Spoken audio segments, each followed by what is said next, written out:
All right. Welcome back to the hopefully episode episode finale of this storyline that I have named and forgot the name of. But it's okay. I'm your host as always, Dr. RPG Jeff Harvey. This is Star Trek Europa, and I will now introduce I will not introduce. They will introduce the crew. Jack, you're on top. Go ahead. Oh, hello. I'm Jack. Yeah, I think this is the quickest we've ever actually started the stream. I'm liking it. I'm caught a little off guard. Yeah, Hello, no, doing everybody. stuff right is always harder. I know, right? Being professional. Right. You can find me over at my own channel, twitch.tv/The People's Ascension, 5 days a week now. But the main draw of our channel is the Saturday Dungeons and Dragons game entitled Andrashadid and the Cult of Worms, in which our party is traveling all over quite a vast empire, trying to track down and get ahead of a crazed necromantic cult. And in doing so, we are exploring the concept of death, undeath, the afterlife, funerary customs through the lens of many different cultures that I've created in this world, with help from the community during our Wednesday world building stream. So if any of that interests you, head over to my channel and check out all the things we have there in the schedule, and you can find me there. As for right now, I am excited to get back to what I hope is the finale of this storyline, and I'm very excited to shoot some ancient mad alien robots, but Yes. we'll see. We'll see if that ever happens. We'll see. We'll see. Anyway, I play first. I play Commander Arani Ambrose, the first officer of the USS Europa, underneath Captain Hage. We are the entire crew, except for a few ensigns, are on the ship. So we're pretty well represented as far as our hierarchy. Yeah, our hierarchy. Yeah. All right, Anyway, John, I'm excited. Thank you. Yep, John, you're up. Hi, I'm John. I play Kazriana Shabaraneva, the science officer and second officer of the Europa. Which I challenge anyone else to pronounce. Period. Castriana Shabaraneva. Yeah, shut up, you. I still have heard the word. I can see it, and I still can't do it. So, I don't remember what Brian said last week, but he tried so hard and fell so far. All right, Evelyn, go ahead. I'm Evelyn. I play Dr. Desavi Onet. If you want to follow me places, you can maybe find my Twitter. I think it's Selvenja. Every now and again, I post pictures of my dog. That's about it. Other than that, I have zero pluggables. Mm-hmm. Brian. My name is Brian. I'm playing Captain Jorad Hage, the captain of the Europa. I have nothing to plug. Well, as I said before, I am your host, Dr. RPG Jeff Harvey, and I don't have a lot to post at the moment to plug other than the studiotembo.com. Anything I'm doing, you can find there. Also, Studio Tembo at Twitter and all the other things. If you can find it on social media, it's probably me. I got some projects coming up, but what projects are going on right now have all been delayed due to all the things in the world that go wrong. So, and on that note, always a plus, always a positive note. Let's go ahead and do our recap. When last we left our intrepid adventurers, Cass lost her administrator privileges because the Corps decided we were a threat. After the ship crew managed to fully disconnect and de-partition Ava, I believe. After she was made aware of the interface 227 and the other disassociated robots. No, that came later. That was a separate later? compounding Yeah. incident. Yeah. All right. Well, there's I believe you. nonetheless. Mm-hmm. I clearly did not review my notes. We had found the group of disenfranchised, disconnected robots who have decided the Corps' mission is misguided. And are battling with our prime directive and what action, how much action we should and should not take. And then it sounds like the decision was made for us, as our SSH was ordered to raise the Sentinels and Walkers, and the core sent the Guardians.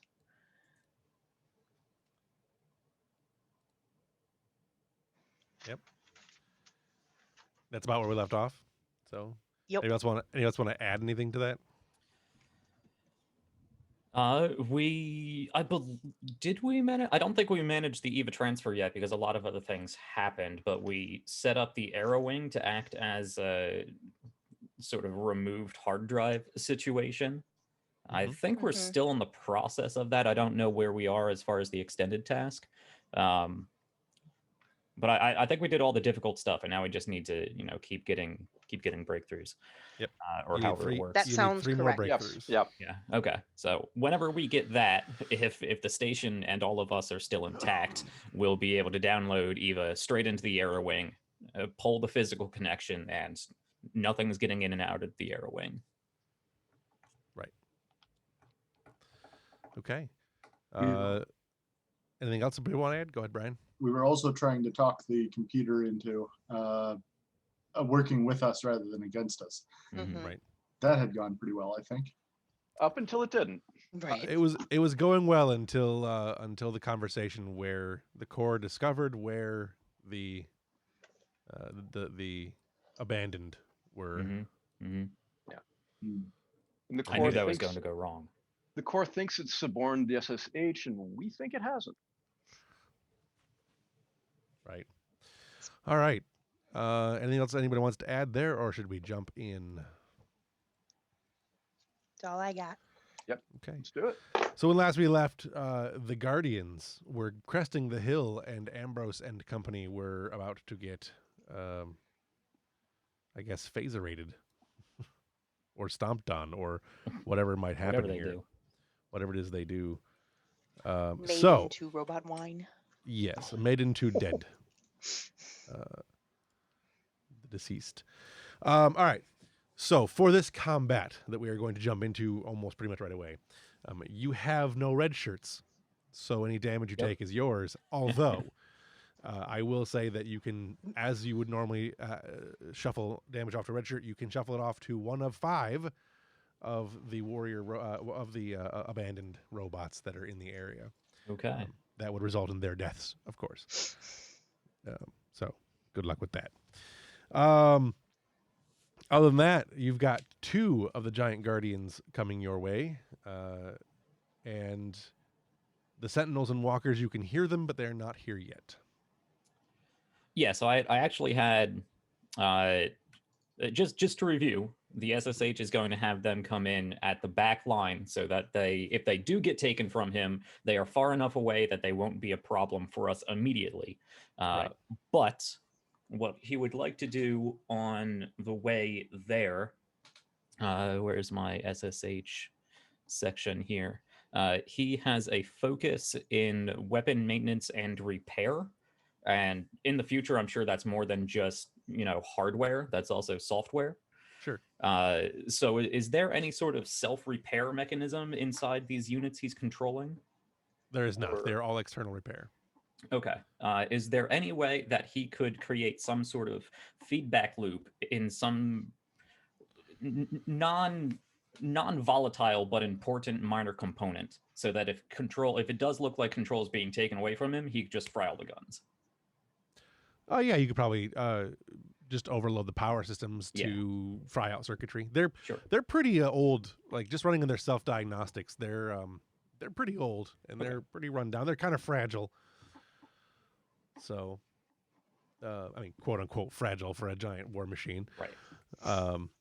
But yeah, that should be plausible, if not possible. Okay. So, all right. On that Is that note, a roll to set up, or is that we'll figure it out when it happens? we'll roll when it comes. Yeah, Okay. we'll roll when it comes along. Cool. Let's see. Let's go ahead and do the first round of combat. So Boy. the way this works, basically, you've got a village around you, right? There's a hobo town full of robots and droids. Many of them are non-functional. Some of them are quite functional and attempting to flee for cover because they know what's about to happen. Engineering interface 227 is looking directly at you, Ambrose, with a probably going to murder you kind of face on, because you clearly are the one that betrayed them.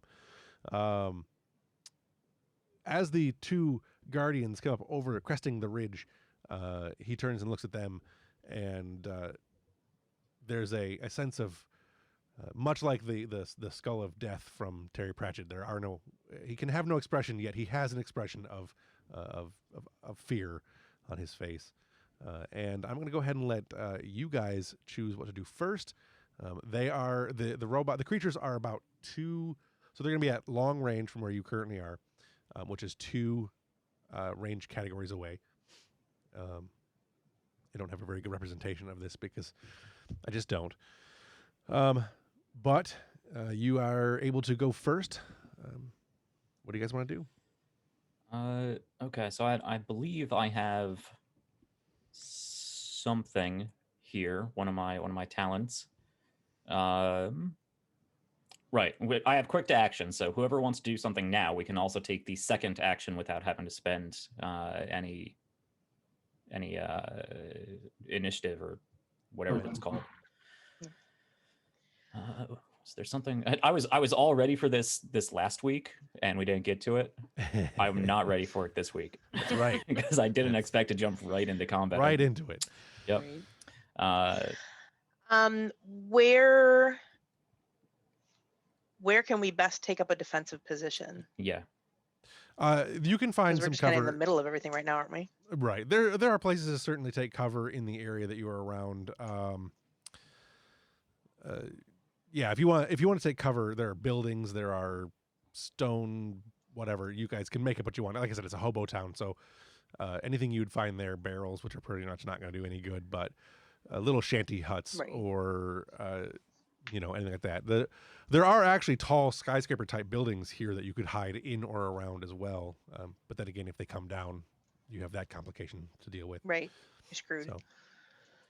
Now, remind me, last time were we mid conversation with the captain Yes. when the comms went out? So we don't really know what's going on, Mhm. right? Yes. All right. So. Sir, might I recommend we take cover over there? She Yeah, points we at need one to of get the into a defensive position. small shared shanty huts. You guys run for some cover, which is not hard to get. I'll give you guys each I'm going to say 2 cover, which is essentially you'll roll 2 dice to reduce damage. And I'm actually making sure that all of our new robot frenemies get to cover first.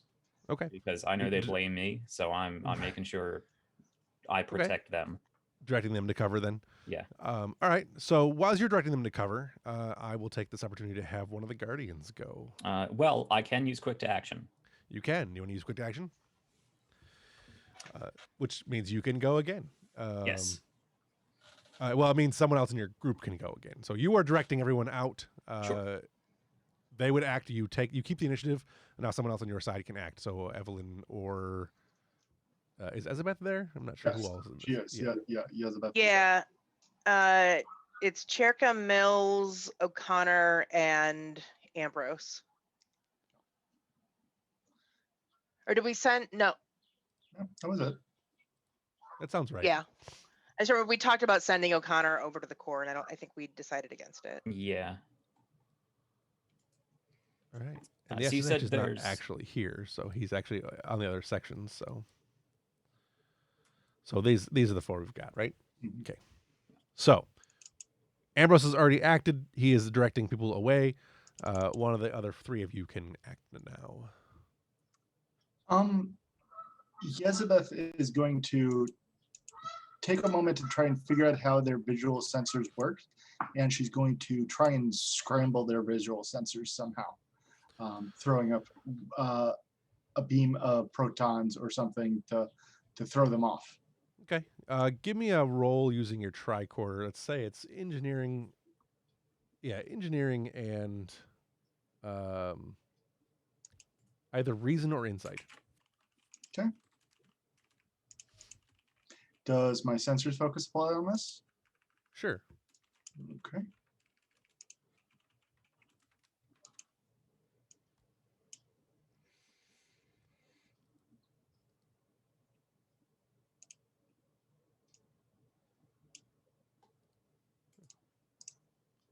What you got? I'd like to spend a momentum too. All right. Oh fuck. Ooh. Oh no. Okay.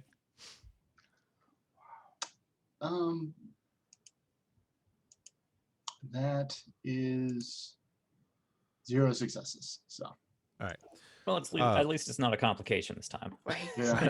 Right. So you scan them, you scan their sensors, and you realize they're running on some sort of multispectral multispectral sensor band. So it's going to be difficult to get that up.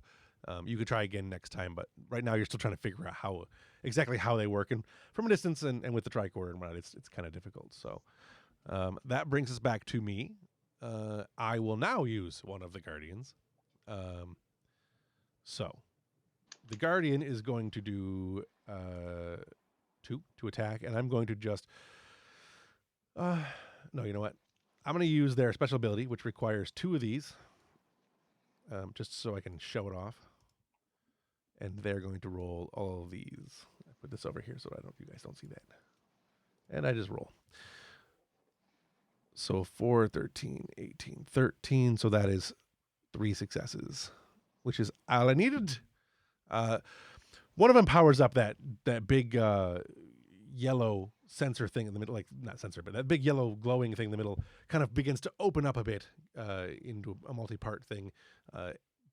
Appears to draw in a lot of local energy, and then fires in an arching beam in an arc that hits a lot of things. It starts at one of the buildings, one of the shanty buildings, and it kind of explodes as it comes across. And I am going to be hitting. I will be targeting Ambrose since he's the one who's the most out in the open. So that is 2 to hit, and it's actually 3 to hit, which hits. Unless you have anything else that changes that. Where'd my thing go? I don't think you do. So, with that in mind, I am going to roll damage next. They roll 7. 1, 2, 3, 4, 5, 6, 7. Psha. Out of the 7, I've got 2, 3, 4, 5, 6, 7, 8 with 2 effects. So you'll take 8 damage, and I'll have 2 effects and 1 momentum. The effect I'm going to use is going to knock down. That's the only effect I can use right now. And the momentum I'm going to use is going to do...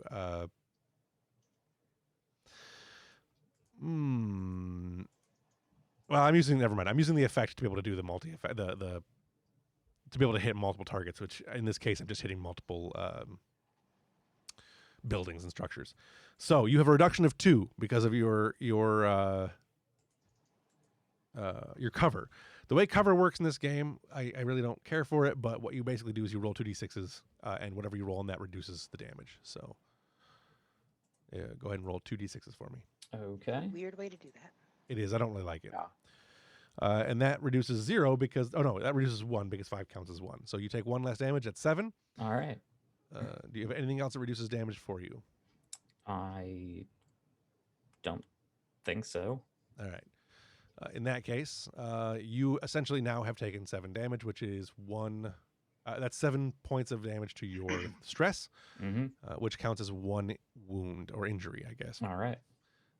There are things you can do, like to avoid damages and whatnot. I'm not sure if you have that sheet in front of you, but I did send you guys a sheet earlier on that gives you some how to avoid damage and stuff like that.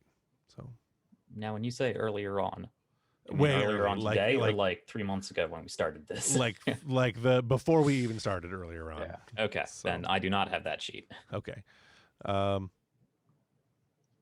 me see if I can remember how to do it without taking up too much time. You can spend determination to gain. That's that task. Hang on. I need to find the combat section. If attack is successful, I roll damage. Target rolls resistance, and then subtract the damage of some resistance. Subtract. Step 4 is distress. 5. For every 5 you take, it's a 5 plus. You suffer an injury.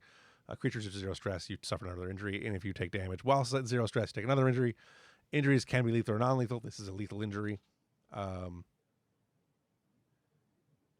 would take 2 lethal injuries and you die. You can avoid injuries.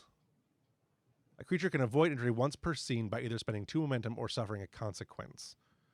A creature may also spend determination to ignore an injury for the remainder of a scene. When you are injured, you are essentially incapacitated for 1 round. You're essentially incapacitated for the scene. You can still do certain things, but they don't really explain well, I think, what incapacitated means. But So if I don't do something to reduce this, I'm just out. You're out. you're not really out, but you're kind of out. Yeah, You're pretty out. Yeah. pretty out. Okay, well we're not doing that. Right. So I can spend a determination to ignore that. Yes, you can also spend momentum to shift the damage off to a non-essential entity. So one of the you dodge, you spend the momentum, you dodge out of the way, and it hits the guy behind you. And I grab a robot and hold it in front of me. Right, exactly. Right. That's gonna do a lot for your Yeah. That won't dedication. open up a second front or anything. Yeah. Or really, since Elizabeth, Fiona, and Rebecca are all technically secondary characters, throw one of them in front of you. All right. Can't Sorry, he- yes, Beth. Can't, No. he spend, can't he spend momentum to avoid the injury as well? Yeah, you could spend 2 momentum to avoid. Yeah. Yep, a creature can avoid an injury once per scene by either spending 2 momentum or suffering a consequence. Yeah. So Or the consequence. suffering a consequence. Yeah, that's a little vague, but what a consequence usually is you can do things like you're thrown prone, or someone else is injured, or something like that. It's kind of again a little vague on what consequences are. Right. Oh. Okay. And it's Not in starting with a giant lot of capital letters. momentum. Consequence. Yeah, So, yeah. So spending momentum would negate the injury, whereas determination just ignores the injury. correct. Okay. So if everybody's okay with that, I'm going to spend 2 of our Yeah. determination. Yeah. Go All for right. it. Yeah, I'm Yeah. fine. Take those 2 determination. I just Alright. got into combat. I don't want to be immediately knocked out. Right. All right. So you spend 2 momentum. Describe how you're avoiding the injury. You still take the stress damage, but it doesn't necessarily mean it hits you. That could be literally just stress. Right. So I'm still taking the 7 damage. I just Correct. don't get the other half of my body vaporized. Correct. Okay. So yeah, Ambrose is used to fighting in destroyed urban environments. So I feel like he's directing everybody to where they need to go, but he's trying to position himself in a way that he can if an attack comes towards him, you tell me if this is possible. I may be trying to do too much. To almost sort of direct that attack into a structural weakness. So could I use this opportunity to dive behind some sort of support structure on one of these towers so that it takes the not the damage obviously, but the brunt of the attack? Sure. Okay. Sure. Yeah, so you dive behind one of these larger structures, and the beam, as it's sweeping across the region where you were once standing, the dust clouds come up, and it hits the beam, the support structure beam behind it, and you see it as you're kind of leaning against the thing, hunkered back with your rifle. You can feel the heat of it behind you, like heating up the metal as it goes past, and then continues on to vaporize other things over there. So what I'm hoping with this is if we can draw them in and they continue to damage the structure, we can get it to fall on one of them. right, I gotcha. Cool. So with avoiding an injury, he also suffers a complication, which is usually like a small injury or something. Sure. Thanks, Brian. No, bring it on. I'm just trying to give the doctor something to do. Yeah. right. Sure. So yeah, we'll say that as you're leaning against the thing, you can feel the heat of the metal, and it starts burning your back. So you'll have a minor burn on your back, Okay. possibly a second degree burn. Sure, I've had plenty of those. Sure. That brings us around to one of you guys. So Elizabeth has gone and Ambrose has gone. Who's going to go next? Let Mills go next. She'll be, because through all this, she'll be trying to get essentially the non-coms to safety. Okay. As well. So you're gonna keep directing people. Yeah. Okay. You're directing everyone, and at some point, one of the little robots, the little wheeled ones, is scooting towards you at a high rate of speed, and well, a relatively high rate of speed. You know, not quite RC car fast, but it's coming up, and it one of the wheels kind of hits a little rut, and it falls down and forward. And it's now lying face down, apparently unable to get up on its own. She'll run over and right it. And is it light enough she can just like pick it up and carry it? Yeah, it's not very big. All right. We'll do that. Okay. She can carry a robot in direct traffic. Carrying a little baby robot as you go. This is my Right. BB-8. That's right. That brings us back to me. There are 2 of these giant robots, so we'll use the second one. I don't have any more threat, so I can't do the energy beam again. So I'm going to Good. target. I can't take another one of those. Right. Oh, I can still do an energy beam. I can't do the big swathing energy beam. I wanted Oh, to show great. that what that could do. Awesome. So this time it is going to. This one is going to open fire with what looks to be projectiles. We'll go ahead and just do 2 dice, and I'm going to target. I'm going to go ahead and target Fiona since she's stepped out of cover to be able to pick up this droid. Although we're playing as you still have cover because that's fine. 4 and 8, that is 2 successes. That is, this time it is 6 damage. 1, 2, 3, 4, 5, 6. That's 2, 4, 4. 4 damage, so not too bad. Not bad. So I rolled 2d6 for the cover. Correct. Oh yeah. So you've reduced by 4. You managed to, Yep. Cool. as you pick up the droid, you get that moment where the automatic fire is coming in and shooting at your feet and all around you, and you kind of weave back and forth and slip in behind one of the large beams for one of the other structures nearish to where Ambrose is, and you kind of slide in behind it, and you can hear the tinking and rattling of the hard rounds as they bounce off the metal. She slides in, she sets the droid down and shoulders the rifle. Or brings it around and shoulders it.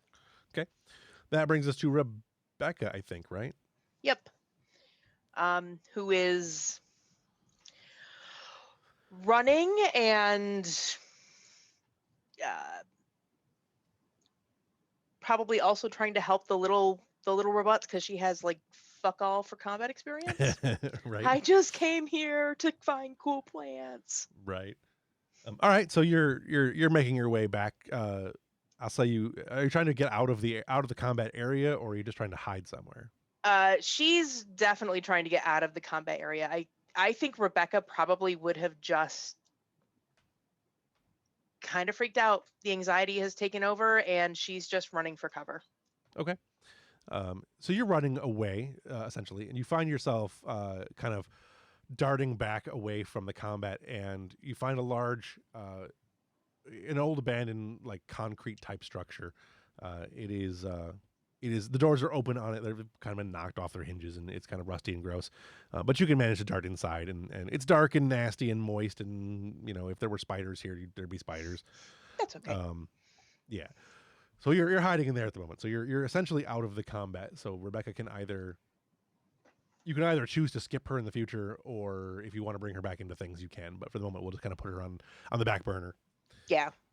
Which brings us That's back fine. around to me. These ones do not get multiple attacks this time, at least not at long range. So they are moving. They're finishing their move by moving up 1 range category. They are now in medium range. So brings us back to the top of the round, and that is Ambrose, or really anybody that wants to go. One of you guys. I'd like to go first, if that's okay. Go for it. I would like to scan the robots to find a weakness and I'm trying to give my ally an advantage. Go ahead and give me another roll. Okay. I said Can this time it'll probably be I- reason and engineering. Using my tactical systems focus assist. You can, but it would be your action. Okay. Yeah, I think I'm trying to help you guys. So Right. Got you. Um, Got you. So- I think it might actually be, I think it might actually be science just because I'm using a sensor. If you want to do science, it's fine because you're just scanning. But I It's the figured same- either science or engineering is either one is fine because you're either looking for a weakness, an engineering weakness, or you're scanning them for a weakness. So Yeah, it's the same thing for me either way, though. Yeah. Well, that is 2 successes because that is in my focus range, and I am using sensors, and I have dedicated focus sensors. So Yesbeth is very good with sensors. So Yay! it's her special interest. So she is able to she is leaning over her tricorder, tapping in furtively. Her hair keeps falling in her face. She keeps blowing it up, and then finally she gets the she finds the weak spot and yells to the captain or yells to the commander, shoot it in the and then I don't know where the weakness is, but right. So there appears to be a sensor on the top that you've managed to identify that is coordinated to that large beam that thing fired earlier. So you can probably disable large beam or at least do some damage, a weaker spot. So that'll give the crew advantage, which allows them one less lowers difficulty by 1, correct? I think it's advantage, so it increases their roll by 1. Technically, it's the same result either way. Right. Disadvantage would decrease it. Right. So you've got that. That brings back around to me, unless someone wants to spend. We don't have a momentum to spend to do that. So brings it back around to me, and the first giant robot is on like you see it kind of detach segments into what look like these large arms. They come out from around the hip area, just like about where the legs are, but they're arms. And it kind of scoops up one of the trees that out of the ground and hurls it towards. There's 4 of you, so let's say. Well, there's 3 of you technically, I guess. So Ambrose. So where Ambrose was behind the thing, a tree is being hurled at Ambrose. I'm going to say that because you're behind more cover, I'm going to give Doesn't you that go against their preserve all the trees Right? directive? I feel It like cer- that goes against their It their certainly would go programming. against the Corps' directive, yes. All right. Feel like 2 this is to a feedback issue sort of situation. I need to This protect robot is a trees. loose Need to kit. throw tree at enemy. Beep, boom. Right. All right, I they're- tried. They're more about just murdering. So, All right. 15, 12, that is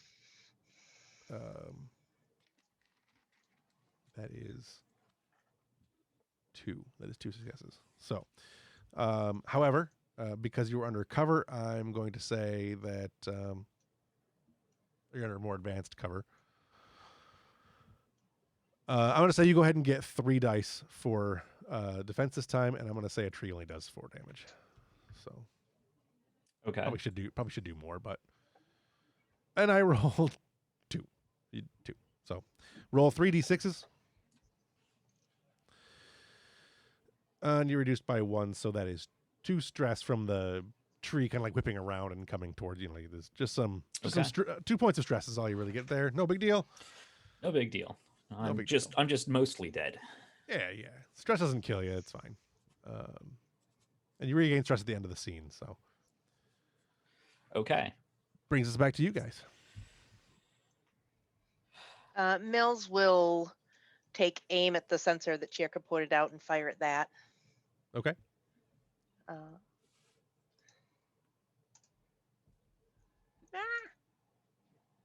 had this in my face.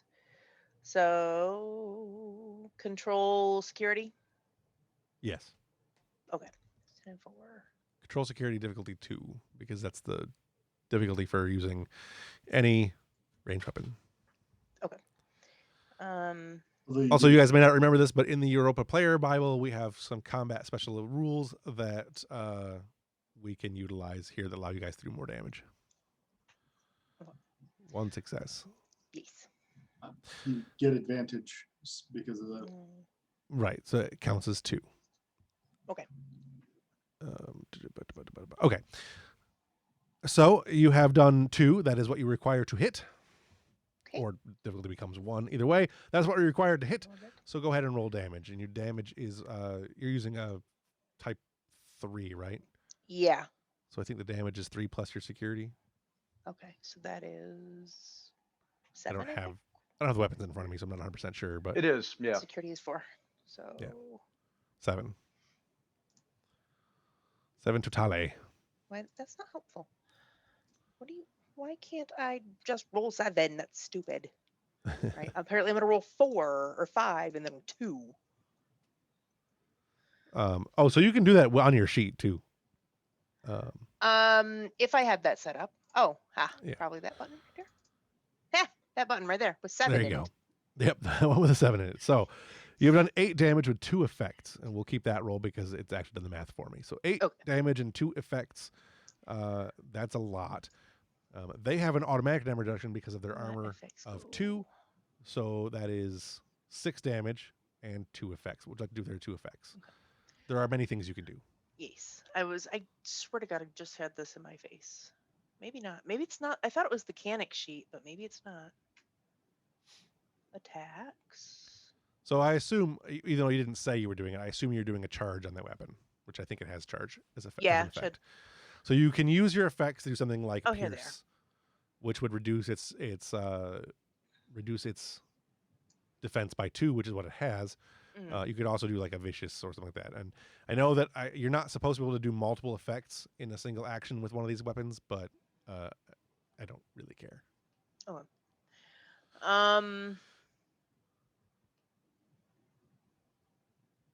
Yeah, so charge and piercing would be, yeah, that's fine. Charge, yeah, you'd be able to do Piercing and Vicious is what you're looking at, right? Piercing would reduces by 2. That would use one of your effects. The other one is Vicious, Yes, which there adds it 1 is. damage. Right, so that gives you 9 damage. Reducing it by you're reducing his resistance by 2. You're doing 9 total damage. That is a significant amount of damage to the creature. However, or the not creature, but the droid, Mhm. it hits and okay, it hits and you see it kind of like staggers back a little bit and kind of the head kind of rolls down, the whole ball area rolls down, and then it kind of looks back up like in a fast motion directly at you. Oh, delightful. So it doesn't appear to have done nothing. It's definitely done some damage, but now it looks as angry as a giant ball robot can look. So bringing it back to me, that guy has already gone, so we'll have the other one go.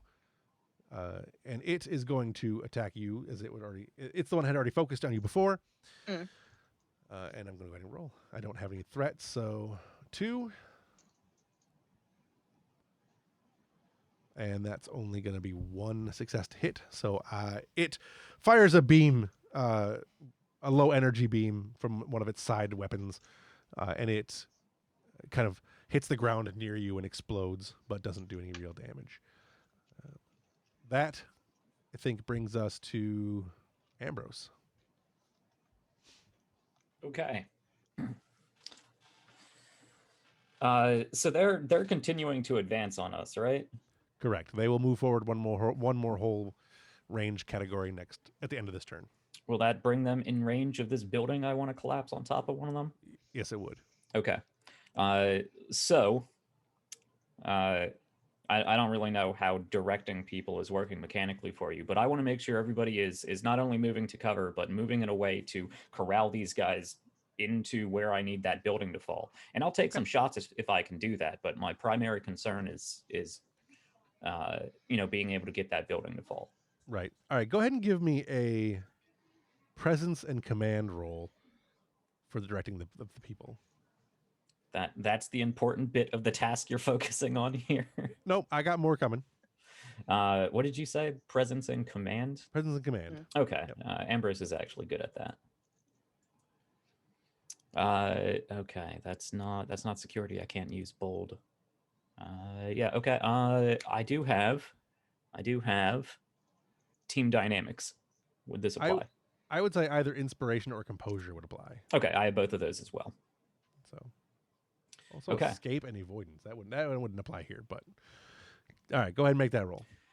What is the difficulty complication range? Difficulty is going to be, I'm going to say difficulty is 1. And if you get 2 momentum, you can also fire. If you get 2 additional momentum, you can also fire. So you'll be directing them, and then you'll be able to use that 2 momentum to shoot at them as well. Okay. So Anyone mind if I spend that No, momentum? go by all means. All right, I will do that. That is, oh, I don't need to roll manually. I can just press this button and this button. Seriously? Ooh. All right. Ooh. all right, All right. you got 2 successes. So I feel like Mills is going to be taking my station from now on, and I'm gonna be in the mess hall or something. I don't know. So you direct people, and they're heading off in the direction you want them to. The complication I'm going to give is that as you're doing that, one of the droids is that's well, hang on, that's not a very good complication. Yes, okay. So as you're doing that, one of the beams fires near you. Just a random shot comes near you and knocks you prone. No Awesome. damage, just you're hit. You're not even hit, but like something nearby explodes and you were knocked prone. That is your complication. So you don't get a chance to fire this time, but you do manage to get people directed in the direction you want them to. The 2 droids, the 2 large entities, come closer. They are now moved into short range, and at the long range distance, you can see coming up over the ridge, over a different ridge. 4 walkers, which are these ones here, and 2 of these big sentinels. I sure took their time. Yeah. So they are now rolling up over the hill, and that brings us back around to the top of the round. Who wants to go first? One of you guys. Can I bark an order and fire? As long as you're just giving a basic order, yes. If you're trying to direct traffic to do something specific, then it would be a roll. So a like Cherka help Ambrose up would be. Yeah, that's fine. That's totally fine. Okay.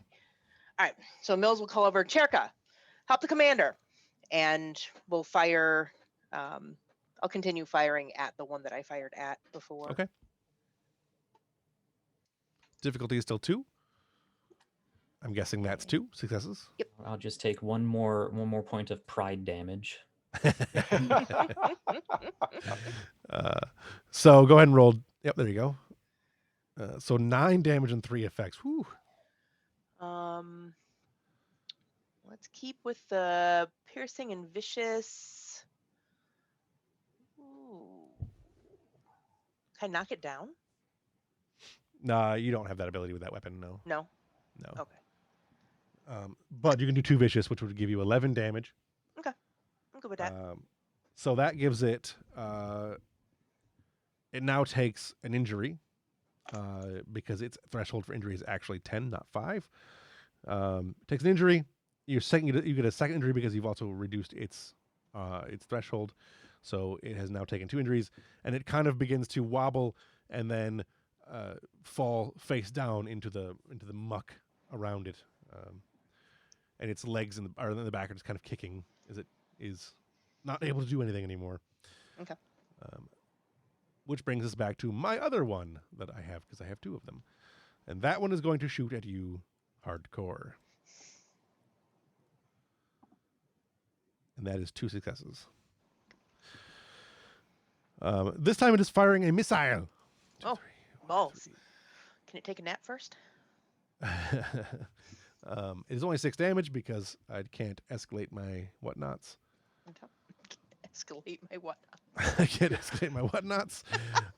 2, 3, 4 damage. No, wait. 1, 2, 3, 4, 5, 6 damage with 1, 2, 3, 4 effects. All right. That's going to be bad for you. It is going to be bad for me. Bad for you. Hey, I'll reduce it by 4 though. All right. 1, 2, 3. So you take 2 damage. I'm going to use my all of my effects to do the only thing I really can do with this one, which is additional damage. So Okay.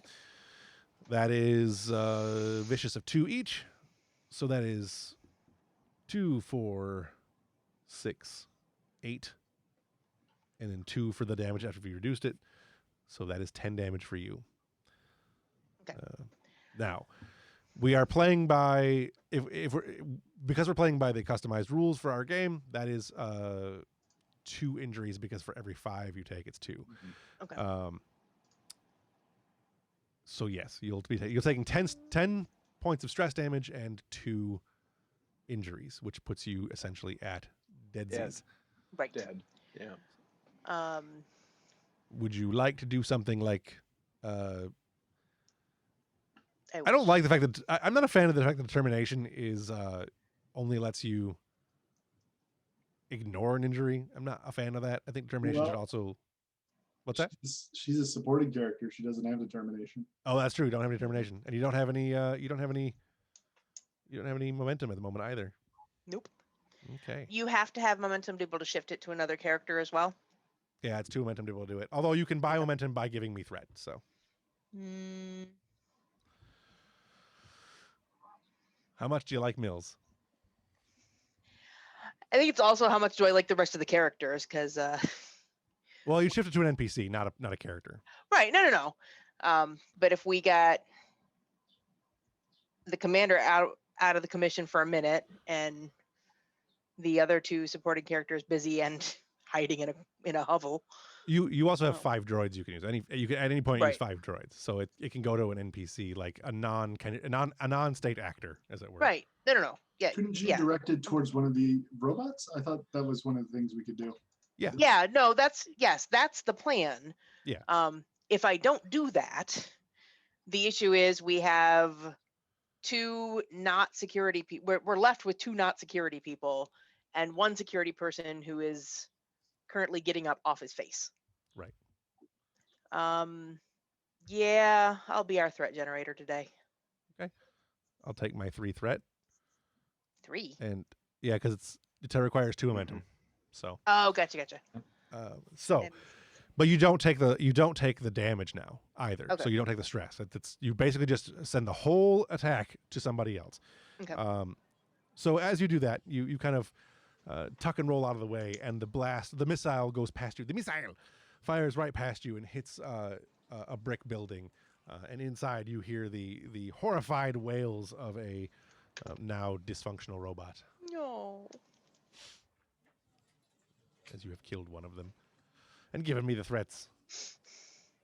All right. That brings us back to you guys. Ambrose and O'Connor both are able to go. Ambrose and Chirka? Ambrose and Chirka, yes. Sorry. Rebecca can also go. She's just Yeah, hiding she in the could. building. Sorry for being obtuse, but if you avoid an injury, I don't think that's in the rules where somebody else gets hurt by it. So the way it works, at least the way I could be mistaken, but the way I remember reading it was when you she's not avoiding the injury, it's using the NPC rule, right? So there's an NPC that you can basically, a red shirt takes the damage in this case. If she's spending the 2 threat, wouldn't she be able to just avoid the injury the normal way though? And then That's nobody true. gets hurt? Yeah. That's true, but you wouldn't avoid the damage. You'd be avoiding the injury, but not the damage. And you'd be at like close to 0 or 0. Yeah. I may that's- have to that's go a back. lot of stress I took. I may have to go back and Okay. reread that when we're done with the session, but that's Okay. how I've interpreted it. That's how I remember just- it being anyway. I'm just trying to figure out what we're doing. So Yeah, I gotcha. change Okay. it how you want. I just want to make sure I'm clear with what we're doing. Right, yeah. And I could, like I said, I could be completely wrong on how that actually functions. I just know there is an ability to pass the damage off to all of the damage, including the effects, off to random NPC red shirt. I just don't remember how exactly to do it, and I'd have to look up the book, which that'll slow us down. So for now, we'll assume it's the two momentum, and we'll keep going for now. Okay. And then I'll make a note to look that up when we're done. So Ambrose or Elizabeth, what you guys gonna do? Well, I guess I'll go help I'll go help Ambrose up. Is that a roll of some kind? No, it's just an assist, so you can help him. You get over to his side, and you can see that he's got, so some of his uniform is pretty scorched on the back side, and he's got a little bit of shrapnel damage to his face, but nothing bad, nothing that's gonna not make him look a little bit handsomer anyway. Chicks take scars. So yeah, you help him up, or you get over to him and offer to help him up. That's up to Ambrose if you actually help him up or not. But What is the mechanical benefit here? you I would don't know. you would no longer be prone. She's essentially making you unprone. Well, what does it cost if I choose to make myself not prone? It would use your movement action. Yeah, your minor action. So Yep. technically, I'm wasting my turn here, but It's a good story. So essentially, we would both be stuck here. Yes, Well, kind no, of. because Not really. you could use your minor action to get up. You wouldn't be able to use it to aim or move, Right. but you can So still shoot. From here, you'd be able to stand up. She's helping you stand up, which gives you the ability to take the charge or aim action. Charge is free, but to take the aim action if you wanted to, or anything else you want to do that's a minor action, as well as your normal primary action, All which right. is like shooting. Have I myself moved from underneath this collapsible structure? You have not. Great. All right. So my first priority is to make sure that she is not here when this building collapses, even if I have to be. Okay. Yep. So whatever out of the it. action economy would facilitate, if she doesn't have enough time to pick me up and move herself, I will insist that she get out of here. you wouldn't have to tell her twice. She's So she comes running over to you to help you up, and you throw up a hand and stop her and tell her to run the other way. And then you can still take an action because that's just a direction. You're not telling her to take any specific action like run over here so the robots come this way kind of thing. So you can still act. Oh, I'm just confused on the action economy. Are we on me or Brian? We're on Brian still. Okay. I mean, so is that my minor action? Does that just take Yeah, up your my- minor action would be to move over to him and then be waved off, so you still have your full action, which can be broken into 2 minor actions. Okay, so you're saying to move away from him to move back from him again, that's going to take my standard action? Yeah, you could do it. Well, if you want to, yeah, you could use it as twice though, because a standard action can be broken into 2 minor actions. Okay, well then I will. I will have spent my 3 minor actions, or I will spend 2 of my minor actions getting to him, being waved off, and I'll spend my other minor action getting away. I have a 3rd minor action, which I'm going to spend. That doesn't sound right. It'd be 1 to get to him, and then you break your other 2 up into going away. So you'll have. But go ahead, continue. What were you going to do with your other one, with your extra one? I'm going to summon the drone that we use to explore this area. I'm going to hit my communicator and tell the drone to come to me as fast as possible. So me waving her off didn't save her any action economy? No, it does. She uses 1 minor Okay. action to get to you, or to try to get to you, but she's still going to go away as 2 minor actions. She still has the ability to go away, but as she's running towards you, you stop her, and then she runs back away and makes the drone call. So she's at least as far back away as she was when she started. So she's out from under the structure. So you're good there. All right. And then I don't have any more actions to use my droids with. The drone is on its way in. It arrives at the end of the scene, and not end of the scene, end of this round. Okay. It is now So then I would go. Ambrose's turn. Okay. So it's like right on top of me now. It will be. It will be very soon. Yes. It is close Okay. enough that if you want to drop the building on it, you certainly can. Right. Well, I would prefer not to be underneath this building when it falls, but Right. I mean, I get the sense, because these are really old robots and these are really big buildings, that when I drop the building on this thing, it's going to crush it, right? It should. Okay. Okay. Do I have? Okay. So I need to spend a minor action to stand up, right? Correct. then I need to spend another. It would take another minor action to run away, Correct. which means I could not fire. Correct. Unless you have momentum that you can get from doing something, or spending determination. Does determination give you any? Gain a bonus d20 that has rolled a 2, reroll dice, immediately perform another task. So that would be what you would want to do. You could use a determination to immediately roll another to perform another task, which would allow you to fire or run. Basically, you get another turn. Okay, with a determination. Yeah. By Okay. spending a determination. Yep. Where So are you'd use your first one. You'd use your first thing to get up. You'd use the second one to shoot, and then you'd use your determination to GTFO, and have another minor action to go. I wouldn't want to GTFO before I shoot the building down. It depends on how you want the cool explosion behind you or not. You know, where in the range of the cool explosion you want it to be. Like, do you have a fire hose wrapped around your waist and you explode off the side of the building, kind of thing, or what are you doing? All right. So you said I would still have. I would still be able to aim with that if I use a determination. Yeah, sure. Okay, so I want to make sure that I can hit this weak point on the building. Yeah. And with my type 3, which is accurate, I should be able to do that. So I'm going to stand up. I'm going to aim. I'm going to spend a determination to be able to fire, and then I'm going to run. Okay. All right. Go ahead and give me the roll to hit. Okay. And aim. What does aim give me? Aim I can allows you to reroll reroll a any single D20s. die. Yeah. Yep. If you fail on your attack roll. With accurate, I can reroll any D20. That doesn't work. I think. Yeah, I think so. I am, however, before you do that, the difficulty is only going to be 2 because that's the standard difficulty to hit.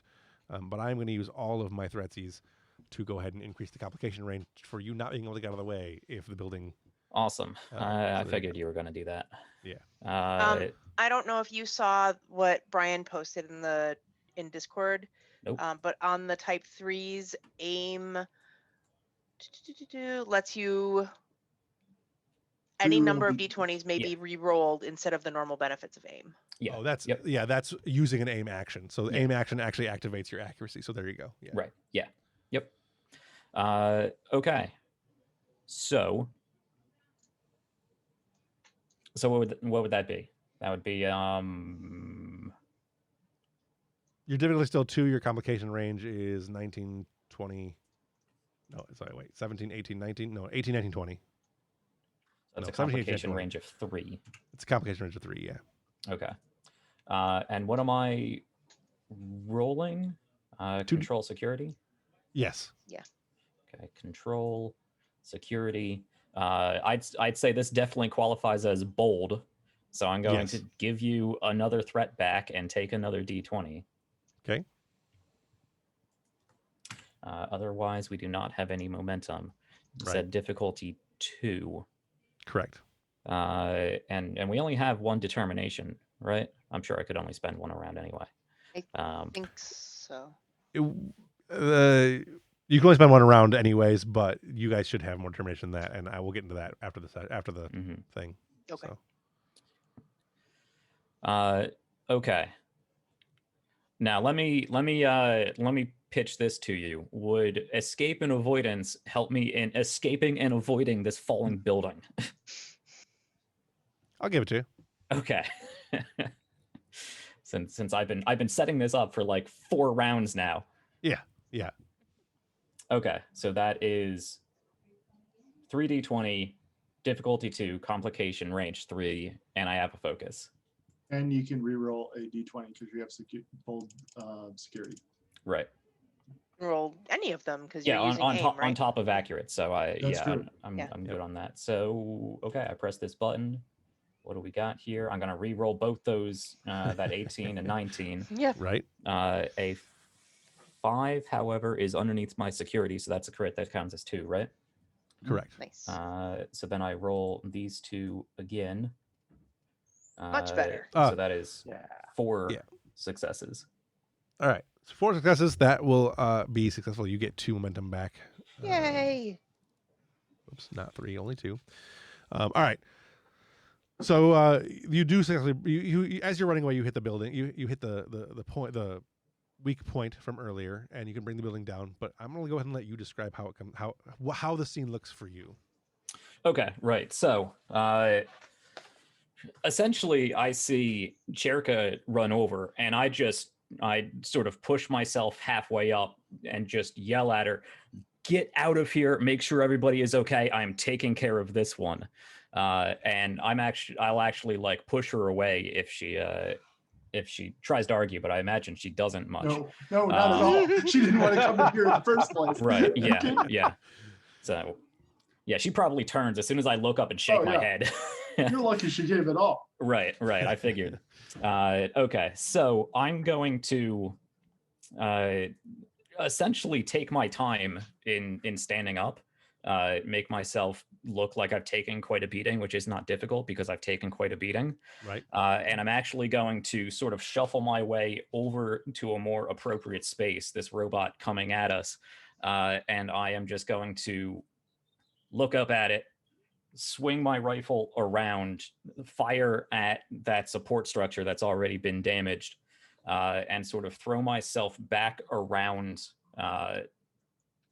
the other side of the robot so that when the building falls, it falls on the robot, slowing it down enough for me to run out of the way of all the rubble coming down. Okay. Cool. So yeah, that happens. As you're going by, the building is collapsing, and you can hear the screeching of the metal and the rending of the materials, the building materials, as it hits the top of the droid. The droid begins to turn to follow you. You can see it beginning to suck in the power to use its arching beam again. But as the thing comes down, its legs begin to collapse. It hits it, and the legs kind of shock, and then the whole thing begins to collapse under the weight of the building, and the debris comes down, and it's clearly no longer going to be able to do much. You hear a high pitched like electronical whine as the energy in the batteries begin to dissipate, or whatever is powering the thing. And you were out of the way. Is there a cool explosion? Not yet. All right, but that may be coming. Yeah, I'm definitely going to keep running. So yeah, okay. After a few seconds, you've got a pretty good distance away, and I think it comes back to my turn. At this point, switching scenes ever so slightly, the Core is ordering the SSH to open fire on the fleeing organics.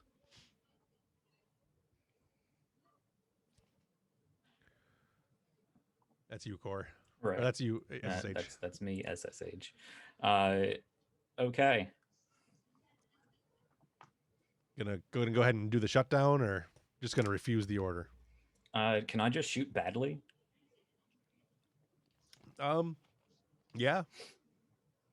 Well, I don't think you really control them to that level. You give them the orders, but they're kind of on their own, much like the other droids were, throwing trees and whatnot. So if you give them the order to fire, system? If you give them the order to fire, you could essentially shut down their targeting systems and see if that works. They'd be firing blindly into, whatever, but they would be essentially firing blinded. I'd say it would add 2 to their difficulty. And they're at fairly far range, right? Yeah, they're at long range. So it would be very difficult for them to hit something. Yes.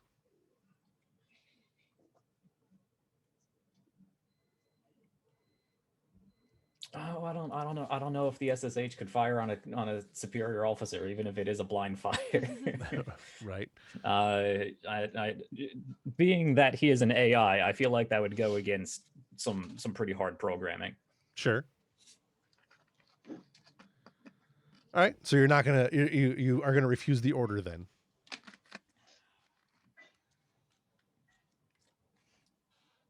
Can I have the SSH report back non-optimal firing position? Yeah. Core will you report that back, and Core tells you to move them in and to open fire.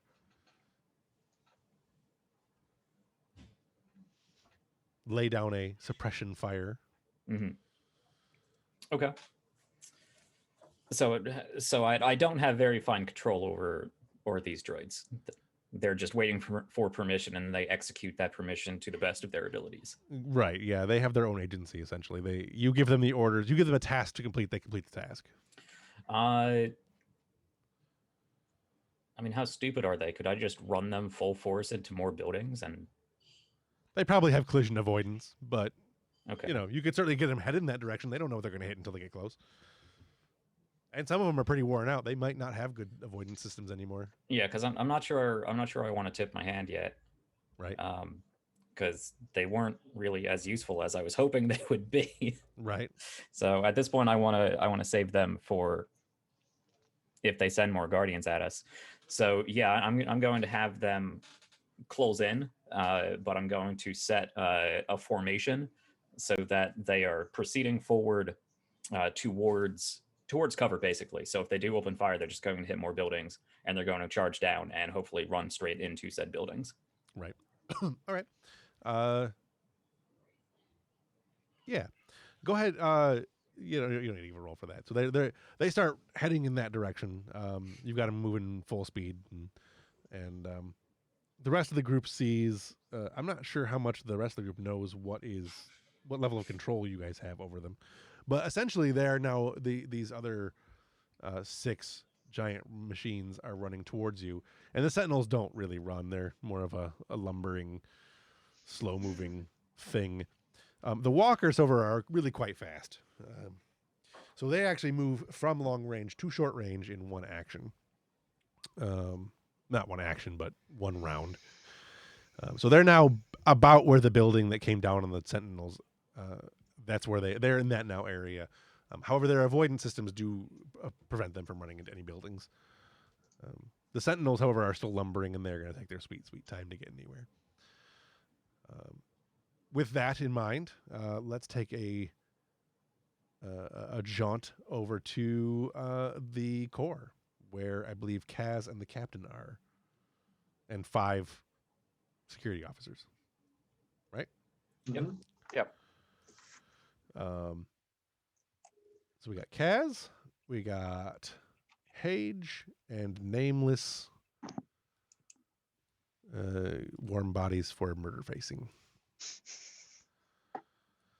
Kaz would like to try to negotiate with the core for a ceasefire while we explain our position. All right. What you gonna say? Look, there's a misunderstanding.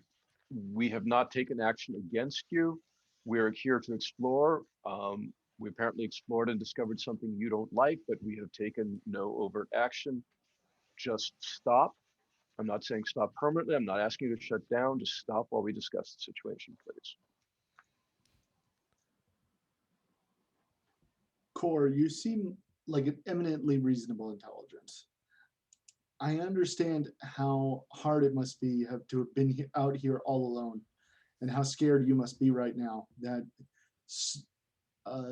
something outside of your control is here threatening your delicate balance that you've maintained here for far too long on your own. I'm asking you, I'm begging you to give us a chance to prove to us that we can help you, that we can be allies to you, and that you don't need to, and that you should let us help you.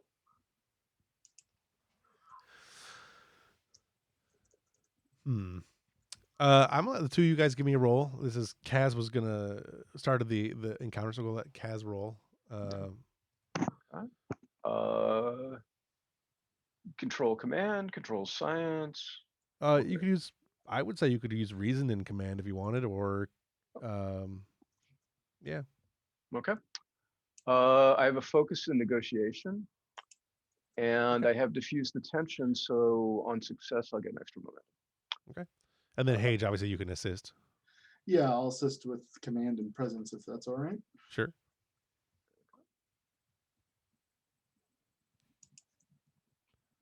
So that is, I'm guessing, 3 successes or 4. 3 from me. I didn't see Paige's roll. Paige I got one. I got one. Yeah. Okay, So 4 that is successes. 4 successes. All right. The core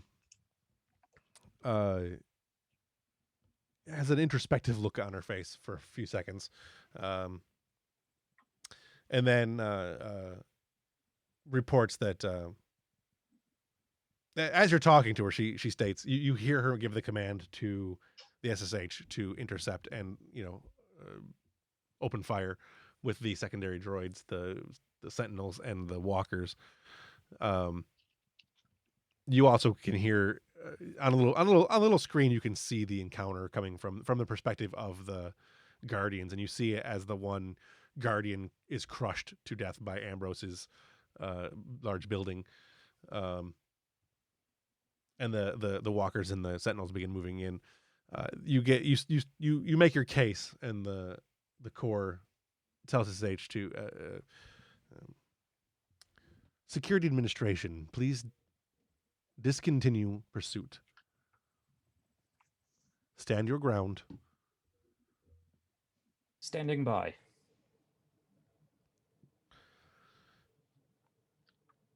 You have time to make your case. And if any of that was over the difficulty value, we get 1 more momentum.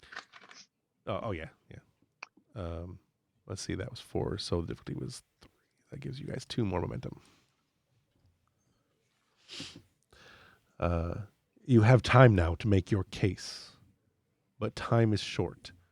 Kaz will I look have- over to the I have more captains Guardians en route. to try and see if we can come up with something together. Mhm. So I think the two of us can get our heads together and talk about. I think we should devise a plan, something that a computer would recognize as an efficient method of rehabilitation to get the station, especially its non-intelligent life, up and in full, back to full. You know what I mean? Function. We haven't gotten any a report from the field team at all, so we don't. Is that right? So we don't know any of what those robots told them, or did we get a briefing? Yeah, there was a brief communication before the attack, Yeah, because Okay. that's that what was triggered what. the attack. Mhm. Yeah. Yeah. We were told that they resided here and that they're sentient. Yeah, but not the whole thing about they can't perform their function because of the orders from Yeah, you guys. They didn't go into that much detail. yeah. So we don't know any of that. You No, do, just about. however, know that the core is it has some sort of semi-organic consciousness to it Mhm. Right. as Yeah. well. Which is why I'm trying to appeal to its emotion.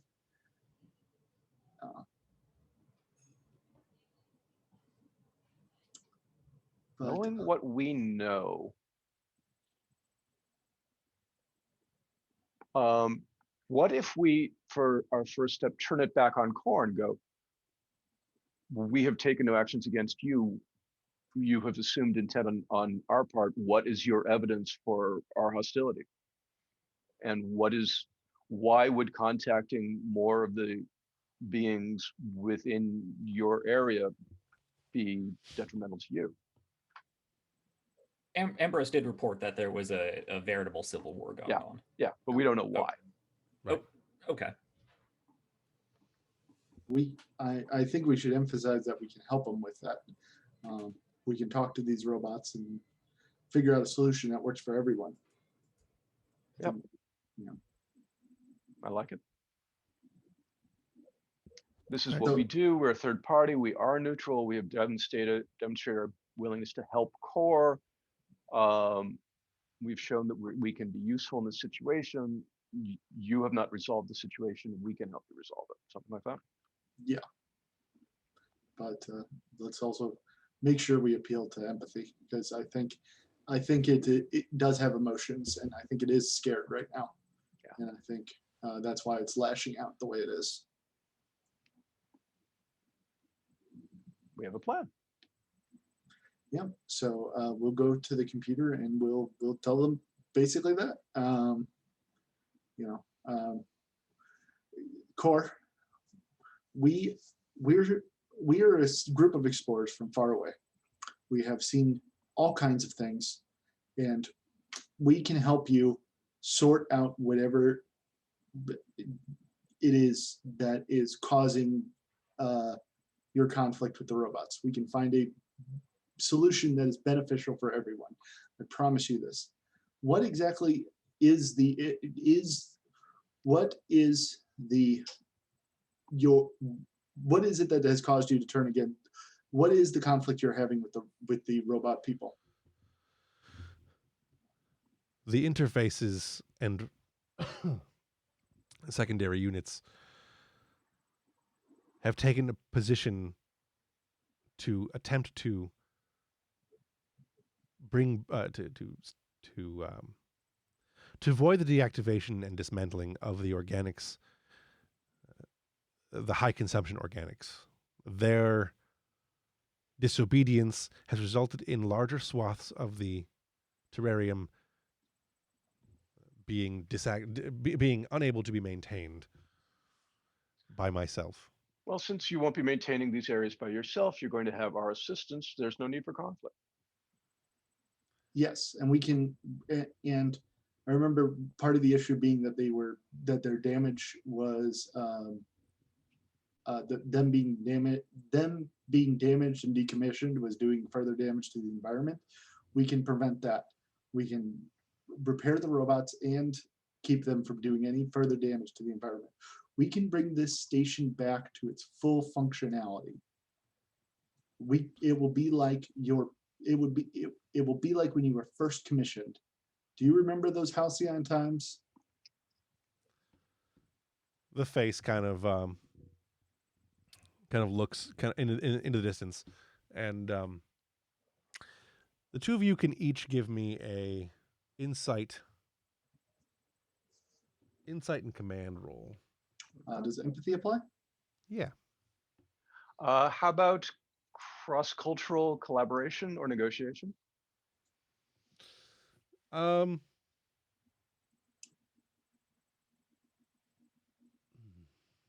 but I would say computer systems would. Okay. You're kind of taking it from the logical perspective, whereas Nice. Hage is looking at it from the other Yeah. perspective. Yeah. Well, okay, that's a lot of successes. Is that 6 successes between the two of you? Yeah, Mhm. yeah. All Give us right. those momentums. We're gonna need them in a minute. Yeah. So I give you those. You had 6. You've got 2 left that you can spend on this action if you want to. After a few seconds of what you can clearly see as calculation, Kaz, the computer's clearly making some sort of high function calculation. Hage, what you see though is the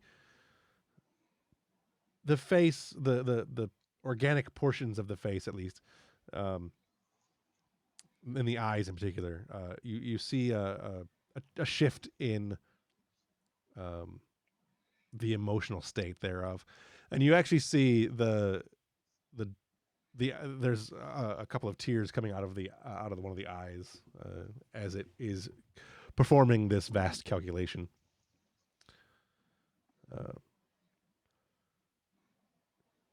A return to the original programming would be ideal, however.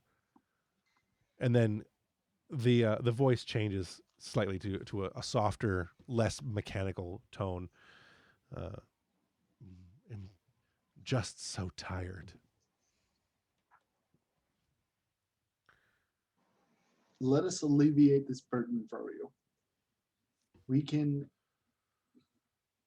decommission you if that's what you'd like. You can rest assured that the station would flourish in our charge. If you'd rather stay and watch, we can remove you to a purely observatory role, so you will no longer have to. You will no longer be tired, and you can see your forest grow once again. All right, we're gonna go ahead and step away from that one. We'll give you guys a chance to to return to your extended task that we were doing earlier. But before we do that, let's go ahead and jump to the ship where some drama has been going on there. When we last left off, I believe power had failed on the ship. Is that what I said? Yeah, like everything. I think they were trying to get life support Right. back The up life on the support. back. That's what it was. Life support had been turned off. That's what Right. it was. Right. Okay, yeah. Yep. So doctor, while you're in your ready room, not ready room, your office, you begin hearing the emergency systems for the sick bay, which are independent of the rest of the ship, semi-independent of the rest of the ship, begin activating. So all of the internal life support systems that are specific to maintaining viability of patients in sick bay begin powering on, which is a pretty good indicator that there's no more life support on the rest of the ship. Great. Your systems run on the secondary power, the secondary core, and so what are you gonna do, if anything? Med Beta Bridge. That's It would be Lucius. Cool. yeah, Yeah. right. You're right. Oh, yeah. Oh, Fox. Okay. Okay. Yes, doctor.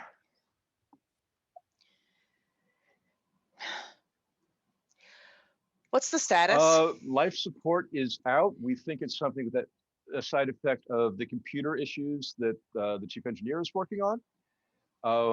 We've got damage control teams mobilized, but we really don't know what to do yet, sir. Are you presently in charge of the ship? Yes, yes, yes, yes. I am in charge. Yes. You have the con. It's not in charge of.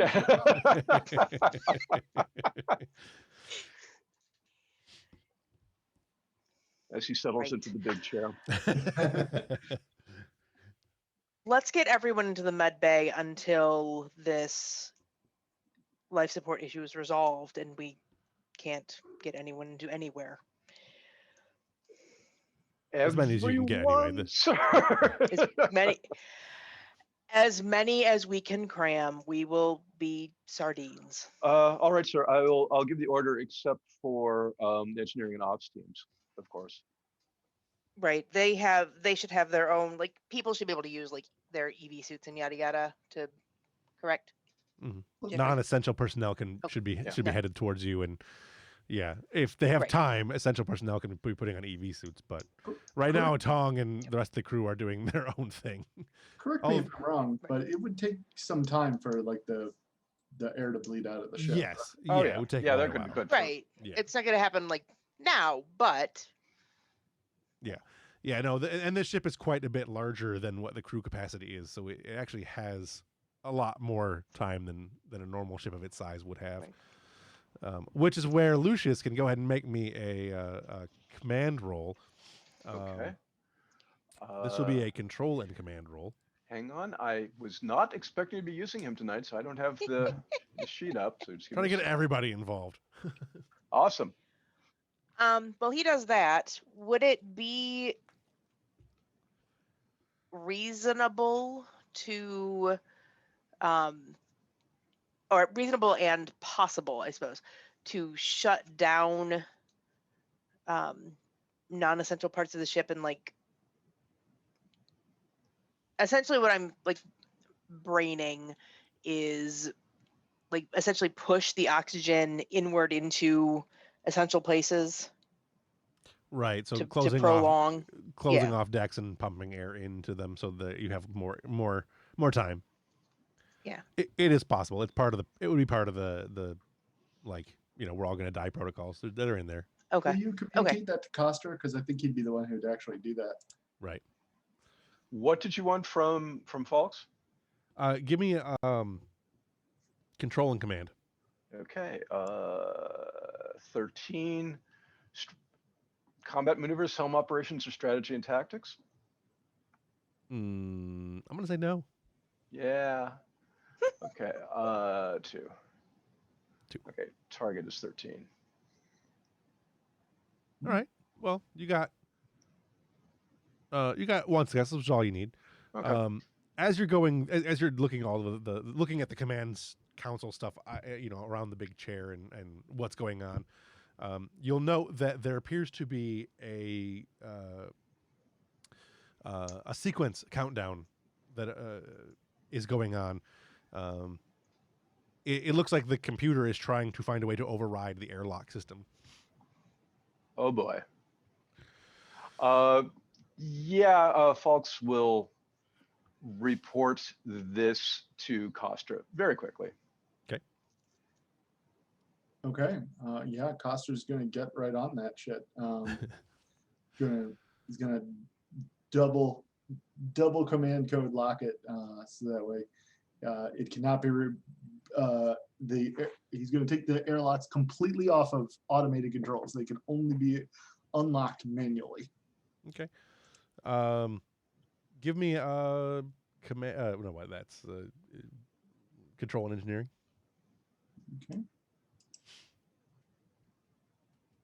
Difficulty be 2. I'd like to spend a momentum on this.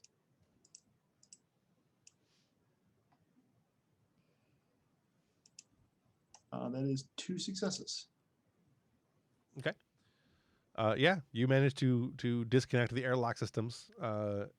Lucius, as you see the countdown stop, the system begins, like you can kind of see where the different systems that the computer is trying to access to be able to do whatever it's going to do. But so far it's been unable to access anything else due to the isolation that you guys did earlier. Which brings us back to Tong, or Onette, if she wants to talk to Kostra about her plan. Either one. Yes. Before we go back to, before she talks to Kostra, how the Hollows, are they part of Eva or are they separate from Eva? They are separate. Okay. So like the doctor, the doctor and the SSH are not an aspect of Eva. They are their own entities, their own programs. Right. Okay. Considered to be semi-artificial intelligence. Right. I think at this point she wouldn't necessarily have reason to talk to Kostra. Okay. If Falks is in charge, she would relay to Falks her suggestion to shut down non-essential areas of the ship and pump air into essential areas to prolong the life support we have. Right. Okay. Yeah, Falks will get on that. And Right. he can relay that wherever it needs to go. Falks isn't in charge. But Falks, he seems to think she's in charge, and nobody told Savi otherwise. So she's running with this ensign is running the ship. So far as Savi knows, Kostra could be dead somewhere. Right. He just saved the ship. Kostra or Koba. So does Fox want to talk to Kostra about that, or just going to kind of do it? He's just going to kind of do it. Okay. He figures one. That's a conversation for Ambrose later. Yeah. Well, Kostra's busy, and yeah, when the doctor gives an order about life support, right? He's going to do that first, and that's the engineer first. He's busy saving the ship from.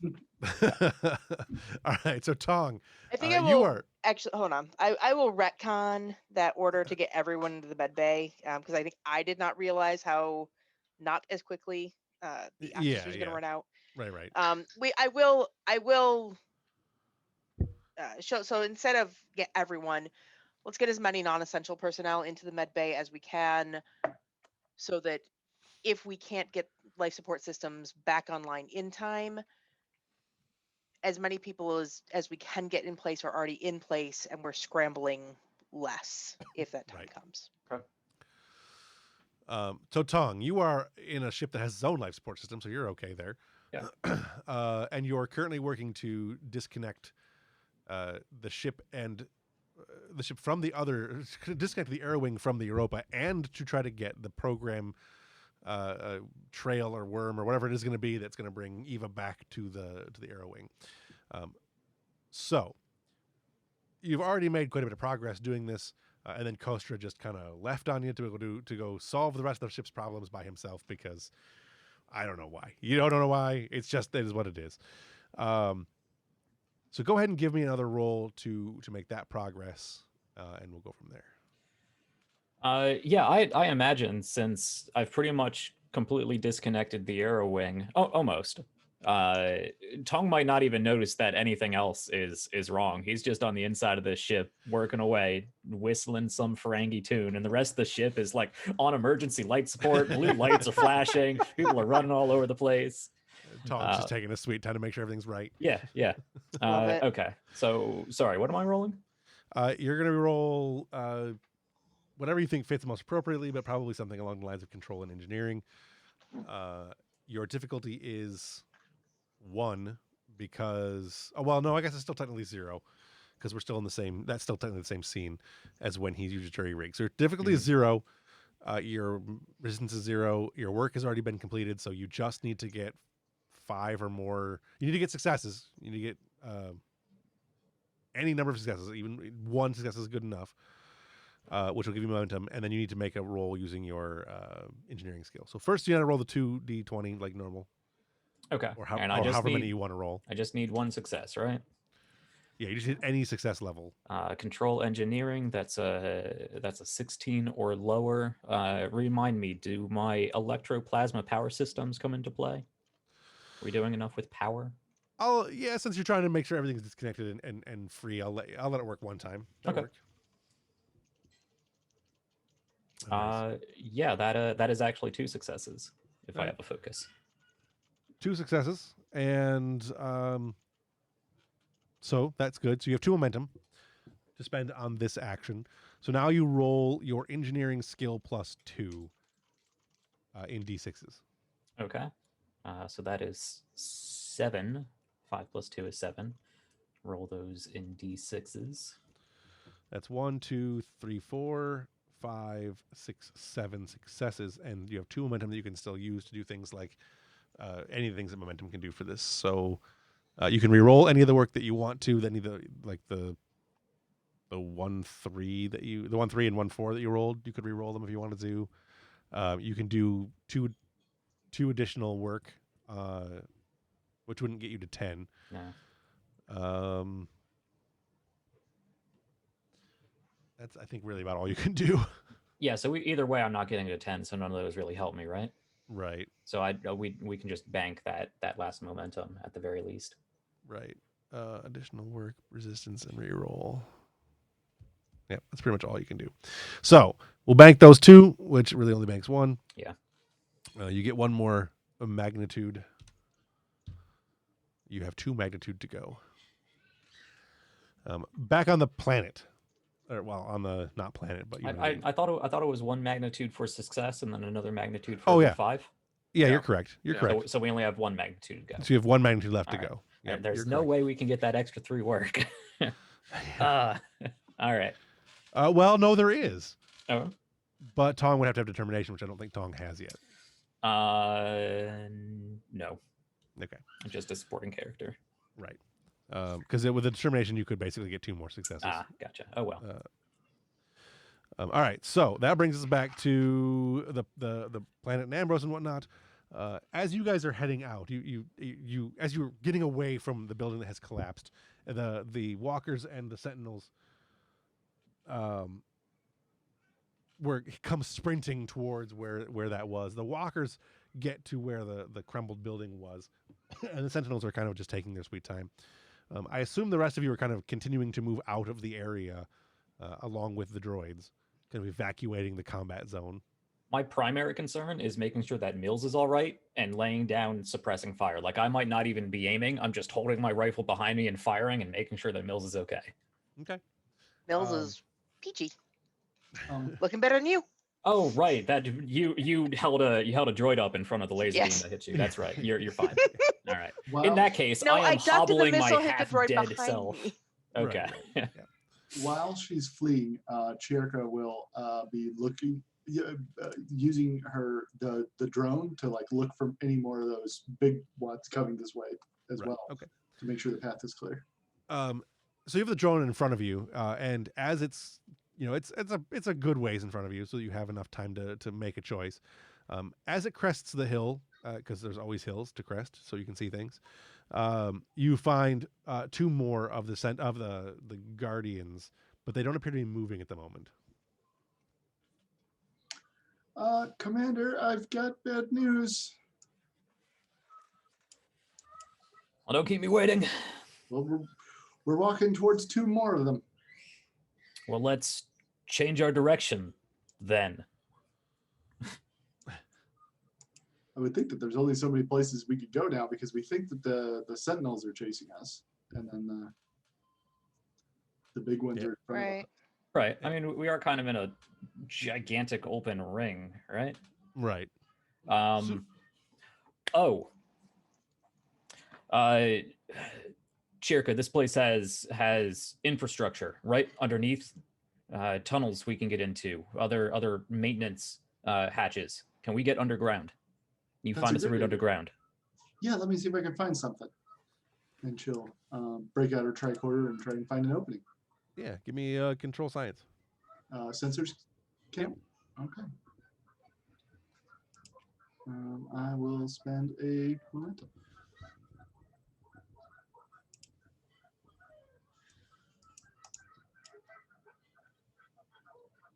Kick ass. That is Nice. Nice. that is 3 successes plus, or 4 successes plus a bonus momentum. Okay. That is plenty enough.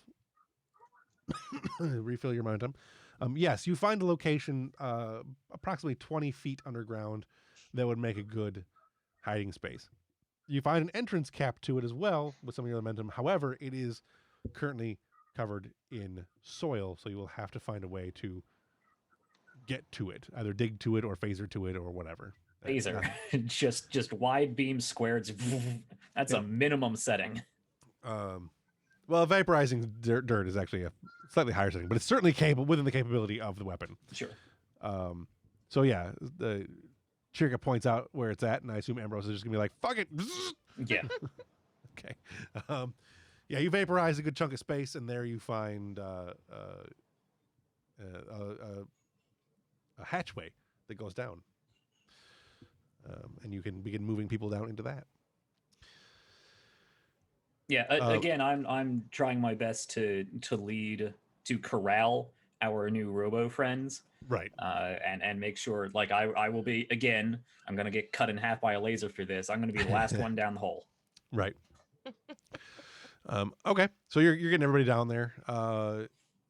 Hage and Kaz, go ahead and give me a negotiating roll to try to get that last magnitude for your Okay. your conversation that you were having with Core earlier. Control command. Can we just assume at this point that with things having, like the firing having stopped, O'Connor would have come out Yeah. of cover and. Okay. I assume O'Connor's running with the group. Are Okay. one of us rolling and one of us assisting? Yes. I think we were switching off before, and I think it was my turn this time. Yeah, you lead. Okay. I would like to spend a momentum. Okay. But how many breakthroughs do we need still? You need one. Oh, okay. Then yeah, one should be enough then. That is 3 successes. 4 successes. 4 Wow. successes. Five total because my focus applies. So Okay. So that gives you a crap load of momentum. Your difficulty was 2, resistance is also 2. So you've got 2 momentum because you had 5, right? So you have 3 momentum. mhm. Go ahead and make the command +2 roll. Command +2. That's 8 or 7. 7. I don't think anybody has any 6s or anything. Oh, shit. I keep rolling off of the table. This is more infuriating than when there's an actual table. Nice. Oh, nice. So I 2, don't know if 3, it'll- 4, 5, 6, 7. What's that, Evelyn? I don't know if it'll help you, Brian. What I've been doing is like finding comparable skills on my sheet and just rolling on to Savi's sheet with the whatever the correct number would be. That's clever. Yeah. You can also, like, when you got to roll the d6s, you can just I just changed the number under weapon and click it. Yeah. So anyway, that's 2, 3, 4, 5, 6, 7, 8. They're all successes, so that's 8. That was weird too. You've got 8 successes and you got 3 momentum. What do you want to do with that? I mean, it's going to get you your 1 either way.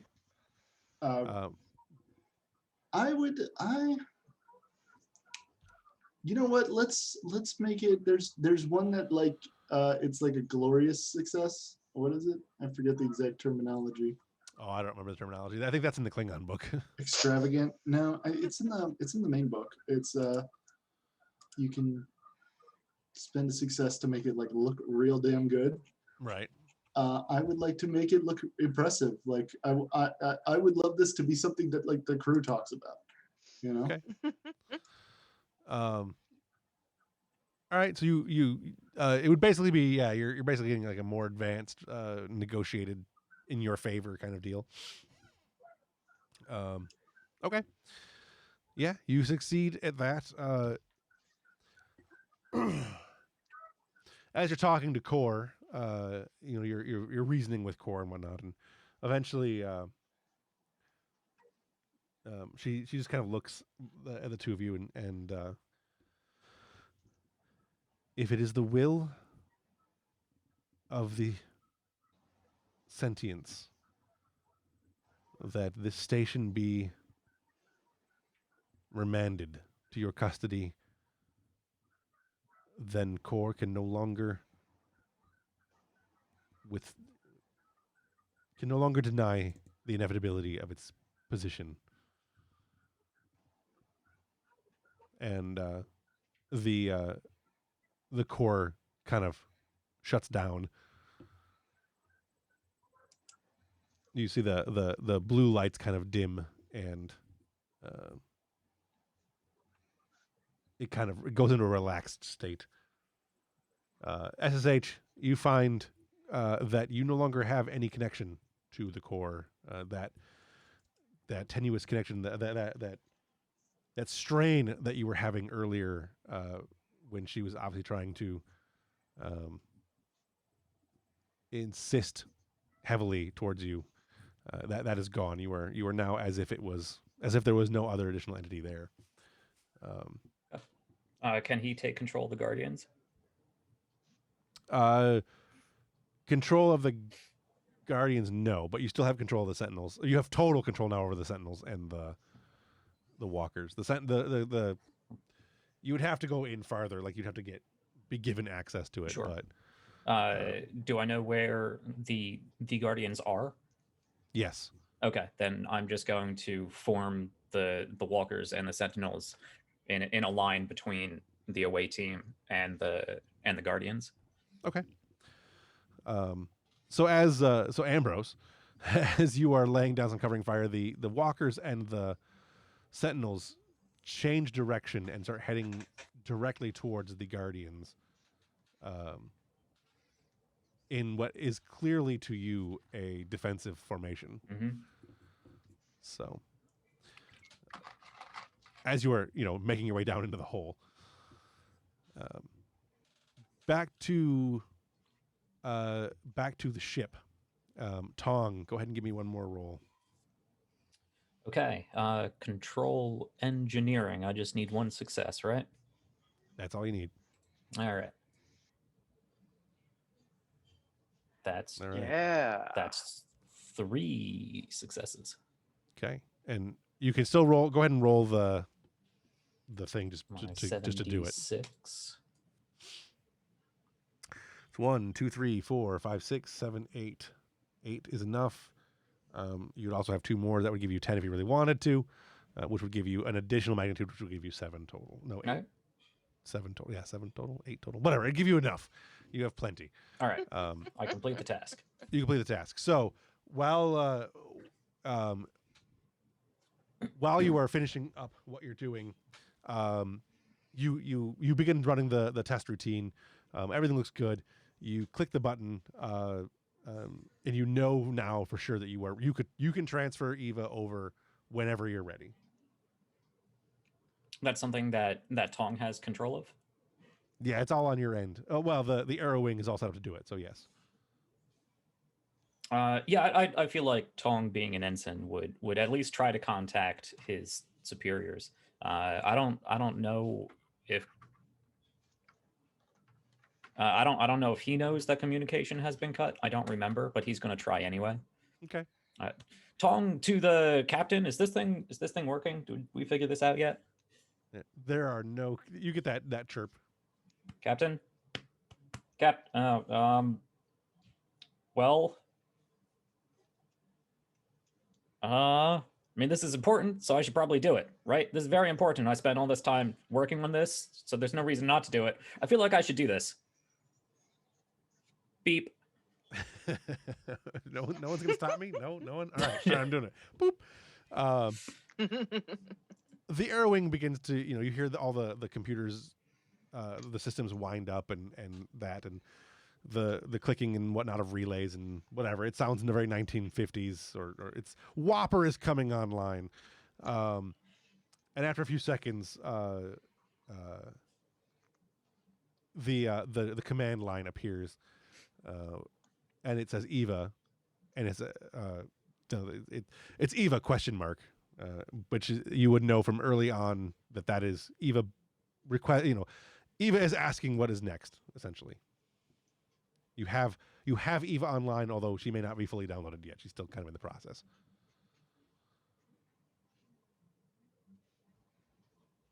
Okay. Yeah, Tong, I guess we'll just type into the LCARs. Stand by, you are being rescued! !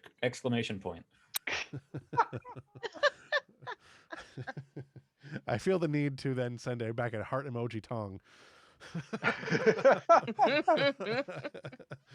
All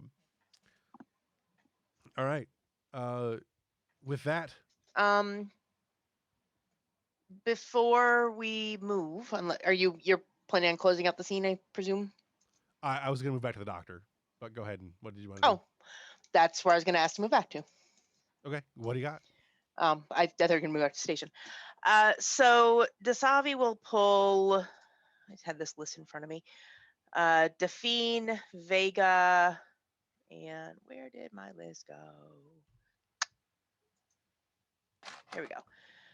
Delphine, Vega, Samar, and Mar into her office. I'm Did not we ever? entirely certain.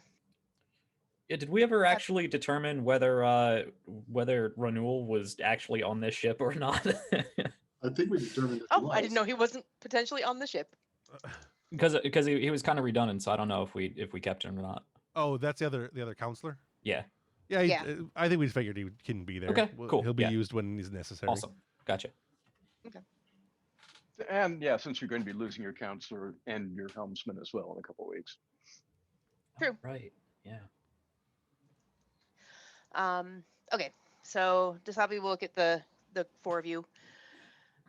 4, 3, however many of there. Yeah, 4 of you. I'm not entirely certain what has happened. Life support has gone down on the ship. We are routing all non-essential personnel, as many as we can, into the sick bay for the time being. People are going to be scared. They're going to be stressed. They're going to be cramped. They're going to need calming demeanors. Mar, I know you're not a counselor. Delphine, I know you're not as well. However, you both have very calm presences. You're both familiar with incredibly stressful situations. I'm going to need you to pull on those skills and help keep everyone from panicking. Of course, Doctor. Do have some years of experience in this regard. I can be an incredibly calming presence when I want to. Well, hopefully you will choose to want to now because we're going to need it. Yes, of course.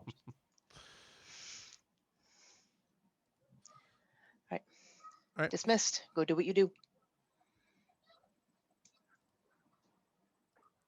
Okay. Okay, that's good. Let's go back to Kostra now. Kostra, you are basically, the way I envision this right now is you basically have like 6 or 7 things like going on all at once. You've been Mhm. trying to help Tong get the Eva back online, been trying to reroute everything, all the functions to the secondary core to get it away from the primary core. Mhm. You've been trying to regain life support. You've been trying to prevent the ship from opening all the doors. His shirt is just gone, like his uniform off. He's just in his white beater now. So Okay. Give me a roll to attempt to regain communications and to find. We're going to do 2 rolls. One to regain communications. Actually, you know what to do? We'll do it as one. We'll raise. I will use my threat to raise the difficulty by 1. So the difficulty is going to be 4 then. And what you're going to do is you're going to make 1 roll to basically shift everything over to the secondary core because we know the secondary core is still functional. So basically turning off the primary core as much as you can because there's biomechanical stuff in there, so you can't really turn it totally off, but you know what I mean. mhm. Shunting everything over and getting the ship back online. God damn it. this cloud sniffing backup better work.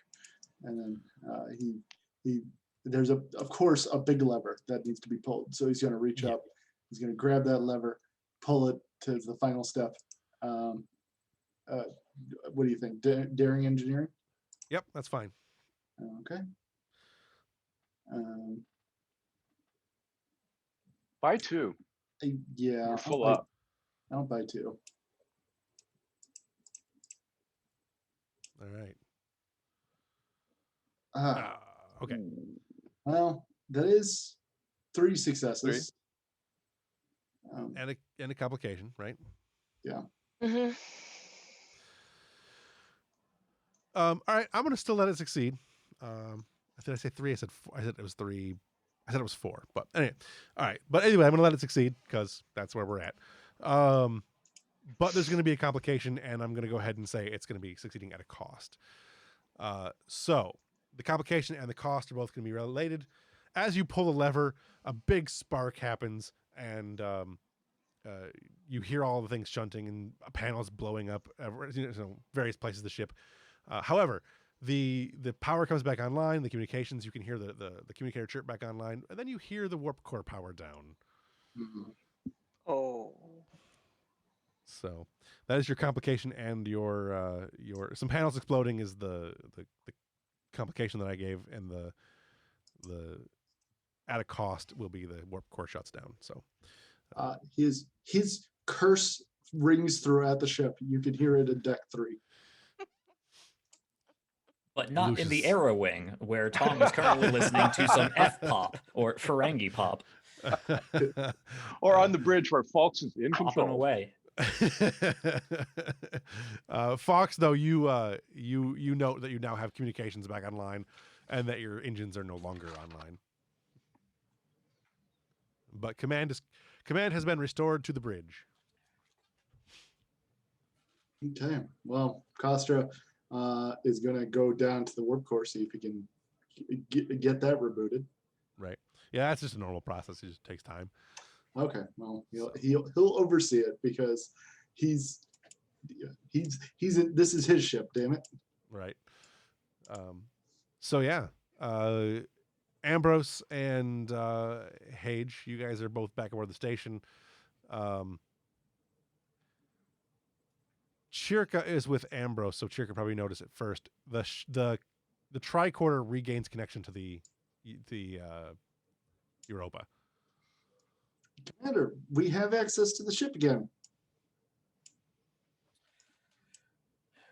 Good. I wonder if that means we can patch us back through to the captain. Empress DeHage, can you read me? I hear you loud and clear, Commander. We were watching it all here on the view screen. Everybody there doing okay? It looked like a rough fight. I look down at my completely obliterated uniform and stifle back a groan. Everyone's good here, sir. We've made it through. I believe there was one civilian casualty. Unfortunately, everyone else seems to be fine. We're taking cover. I think that's as much as I would like to say over open channels at this point.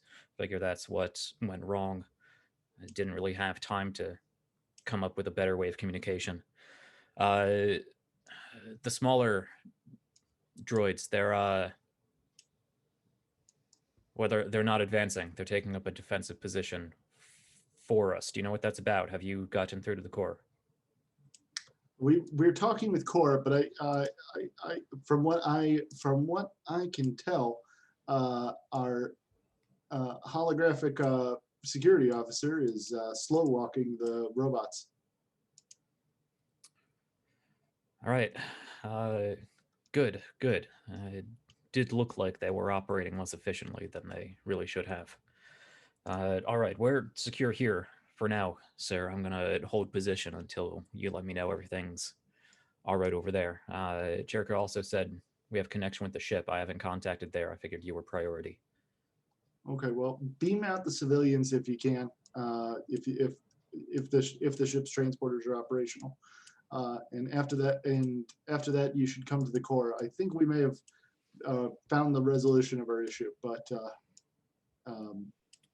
I know you'll want to be on hand in case anything goes wrong. Do we know if our systems can be trusted? I don't want our atoms scattered across the outside hall of this station. It might be safer to take a shuttle. If you think that wise, Commander, I'll trust your judgment. If you think that prudent. I'm sure time is still a factor. I'll contact Kostra and see what he advises. Okay. So I will disconnect that call and then chirp again for Kostra. Commander Ambrose to Kostra, come in. What is it, Commander? I've gotten the ship back up and running. What more do you want from me? Well, I could use a ride. Oh, okay. I'll send a gold-plated limousine to come pick you up. All right, that'd be great, as long as that gold-plated limousine has some transporters that work. All right. I'll get Tong on it. Just make sure our communications can be trusted. Make sure our system is our own. If it's not, I will take an actual transport. We'll get you back one way or the. We'll get you back even if you have to jump. I'd rather not. That's very unpleasant. That was a joke. Kostra out. He'll call Tom and ask him to teleport them over. Right. Well, those conversations are happening.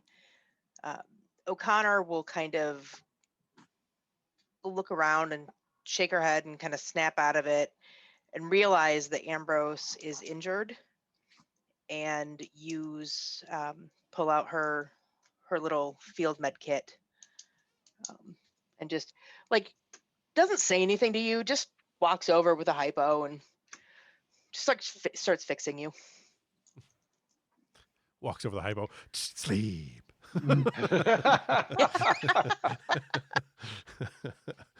All right. So she's tending to Ambrose's burns and various face shrapnels.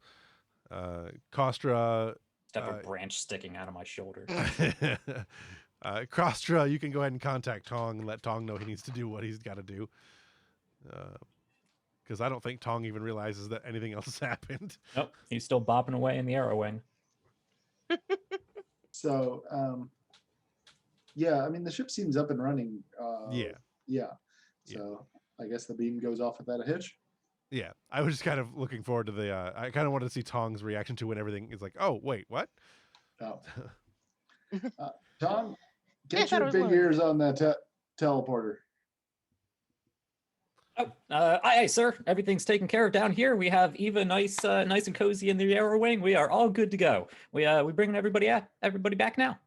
Yeah, teleport them over, and then if you can find time before your medal ceremony, get those others beamed back over. It's going to be a medal ceremony, sir? That was sarcasm, Oh. Jensen. Just get them over. There might be. There's an audible sigh. Yes, sir. No. And he scampers out You of broke the his little fully lit up Ferengi heart. Arrow Wing and into the rest of the ship. I mean, at this point, I imagine we're off emergency power, right? Like everything's back to more or less normal. Yeah, you're just running off the secondary core is all. Yeah, so he doesn't even notice anything's wrong. He's still whistling to himself as he's sort of just bopping down the hallway. Heads over to his transporter pad and All right. So plays with the sliders. transport is now fully available. You have the guy behind the counter, and you guys can beam where you want with no ill effects. Okay. Unless you're doing something really stupid, and then I'll make you roll. But so far, standard transporting, you'll be fine. Okay. Good. So I believe the standing order was to get everybody else back to the ship and Ambrose to core. Yeah. All right, yeah, we'll do that. What about Kaz? Is Kaz going to be staying in the core, or is Kaz going back to the ship? The captain. I mean, she'd want to stay until it's done. Yeah, we're still going to figure out what needs to be done with core, I think. Okay. maybe Mills we will could- request to stay as well, just to serve as extra backup. That's a good call. We should have, we should Yep. definitely. Have everybody here. Yeah. All right. Yeah, that makes sense to have Mills along. Yeah. And then Mills. So there you go. That is the group that is currently. That is the command staff part of the group. So. Yeah. So also because we are modern day Star Trek and not 1990s Star Trek, Ambrose is just going to give up on the tattered remains of his shirt and play onto his contractually obligated one shirtless scene per season. Right. Unfortunately, the CGI artists didn't want to come in for this one, but putting all your electronics on. I mean that it is. I mean, Probably flesh toned, eh? yeah, it's a biosynthetic. I Yeah. believe is Yeah, Nog's fake leg was, from what I understand, indistinguishable from an actual biological leg. Yeah, So that's I probably don't true. think there's a lot of it's not like Cyberpunk where you have a Right, whole right. like claw unit. I'm not a Borg. Yet. Not with Yes. that attitude. Not with that attitude. All right, so you've beamed over. The four of you are now in the core. The core appears to be, as I said before, have mostly shut down. It's just kind of very dim blue eyes and the whirring and beeping sounds that were so intensive earlier on for all of its heavy function calculations are not present. I'm going to lean over to Cass and say, Cass, can you disengage core systems completely disconnected from the station? I could certainly try, sir. And she would like to certainly try. Give me a roll. And then I'm Okay. going to tell core what we're doing. This is not a surprise. Right. I'm gonna say this is gonna be daring, and either science or engineering. Science. I mean, her engineering's pretty good, but it's a 2-point difference. You know, sorry. Actually, can I suggest an interjection here? Yeah. We kind of passed over the whole indigenous AI moment. Do we want to bring that interface unit or whatever it's called here as like a proper, get both heads of the opposition in the same room and talk it out? I think where we are is that Are we Core's past that? yeah, All right. Core's going to rise. So All right. I'll have a course, conversation Chris. with them when this scene is over. Okay. Yeah. Sorry. okay. Cautious science. I can re-roll if I buy with momentum. So I would like to do that. And can I assist with advisor? Yeah. Okay. So I'd like to re-roll the 20. That's good because I have a complication in Wise mind. choice. Okay. Nice. Nice. Yeah, so that's a lot of successes. 4 successes. 4. Plus the assist, 6 successes. Yeah, and you can reroll if you want. All right. Okay, that's all the successes that are even remotely possible. So, you do manage to disconnect the as you are disconnecting the core. You note that the only function that is left on core at the moment is the stabilization of the power system. You can disconnect core completely. Doing so, though, will require someone to be here to maintain the power system, or else that black hole is going to spin out of control and kill everyone. You can do it, but that's the. You could probably write a program that would stabilize it temporarily, at least. Yeah. Is that something the SSH could help with? He is yeah, just you a could probably- copy anyway. Right. You could. Oh, yeah. It would essentially be using up the majority, if not all, of that program's processes to do so. But yes, like he would essentially, that would be his job now on the station. Well, that seems like a perfect solution, because otherwise we'd have a spare SSH copy to figure out what to do with. Yeah, and he'd only need to hold down the fort until we can get an actual Starfleet team out here. Yep. Yeah. And that's And- perfect. I imagine all the holograms are just like copies of each other anyway, so it's just like making yet a new SSH individual. Pretty much. Hologram of a hologram. Yeah. Reproduced by holographic budding. Mhm. It's all copy paste, really. Yeah. Just How many copy paste the holograms next do you one. want? Control V, Control V, Control V. So, with that done, tell me if this is doable. I would like to take core, like the brain that is core, and put it in the drone we've been using, so that way it can fly around the station and observe its force that I love so much. That would probably not be possible at the moment, anyways. Maybe at some point. Big program and a tiny drone. Yeah, that's exactly it. It's a giant program and a tiny drone. Living space. Phenomenal cosmic power. Then can I take core and like give it the drone's propulsion systems, so that way the actual mechanical system is able to fly around and observe. It might be possible. You could also just set up a couple of different. There's a couple of different ways you could do what I think you're trying to do, to give it the freedom to go do what it wants to do. Yeah. Before you do that, though, you'll note that the core does not really appear to be functional at the moment. Like, it is still online, but only kind of. Like, it hasn't responded since it said it was turning over control. It has not moved or spoken or anything. Can I sense anything with my empathics? Did it like just kill itself, or? You definitely sense that there is the biological sense is still there, but it's becoming distant. Kind of the sense you would get if someone was just kind of aging out of life, kind of thing. Disengaging, yes. Captain, Lieutenant, we may be losing the organic consciousness of the commuter. I think it's giving up after all this time. Can we transfer it into the Arrow Wing now that we've transferred Eva out of there? Oh, Eva's stuck in the Arrow Wing. That's going to take probably weeks of getting her out of there.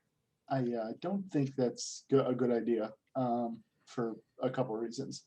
I think we should just let it be. I mean, if it chooses to let go of life, that's its choice as a sentient being.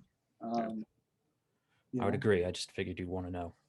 Yes, no, I do, and that is worth knowing. I'd like to just give it the ability to move if it wants, so it can stay here on the station. Not give it the power to interact with any of the systems, and if it decides it would rather shuffle off this mortal coil, then we'll let it. That's its choice. That sounds right, sir.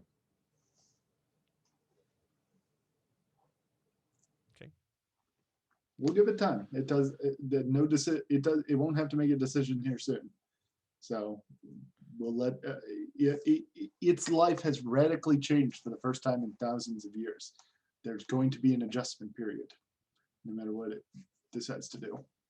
Sir, is there risk if the biological function chooses to fade out completely that the mechanical function would then take over entirely and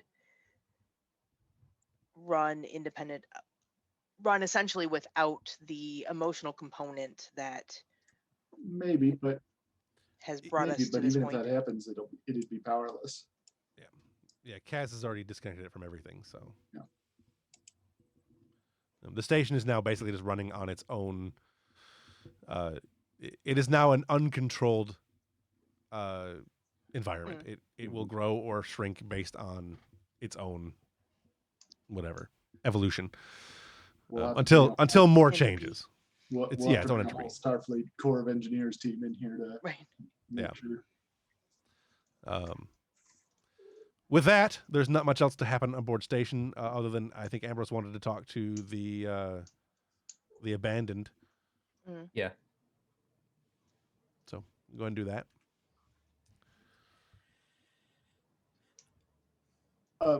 The captain will make it clear before that conversation. Just if they want to stay on the station, they're don't stop them. If they want to ride somewhere, that's fine too. Whatever they want, we can accommodate. Of course. I think, good intentions aside, we did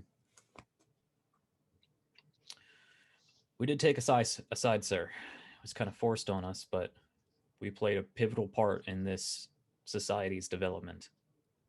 Well, It's up to them if they want our continued help, but we are at this point responsible. exactly. I just want to make sure they know that. Yes. You've developed a rapport with them, so I'll leave that to you. Hopefully. With him to make sure 227 doesn't explode him. Yep. Okay. All right. Captain, do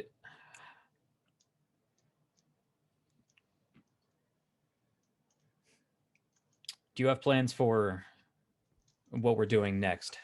Do you know how long we might be able to stay here and provide them assistance? Where they were staying was quite thoroughly decommissioned. If they feel they need our help, we can leave a team here for the follow-up team to rendezvous with. But see what they need, and then we'll accommodate. If they need our help, we'll do what we can. All right. I'll head over there. Yeah, I suppose we'll beam back to wherever we left them. There are other abandoned settlements that we could beam them to, sir. I suppose we did only find one of what is probably many. This is a whole small world here. We haven't seen most of it. Very true. So let's beam back over there and have a talk with 227. All right. You get back 227, and he's helping some of the other droids, like disassemble some of the ones that are less functional, and try to bring some of the ones that were damaged in the run and whatnot. All right. Yeah, I walk up. I'm not even holding my rifle. It's just slung over my back. Arms just sort of like out to the side.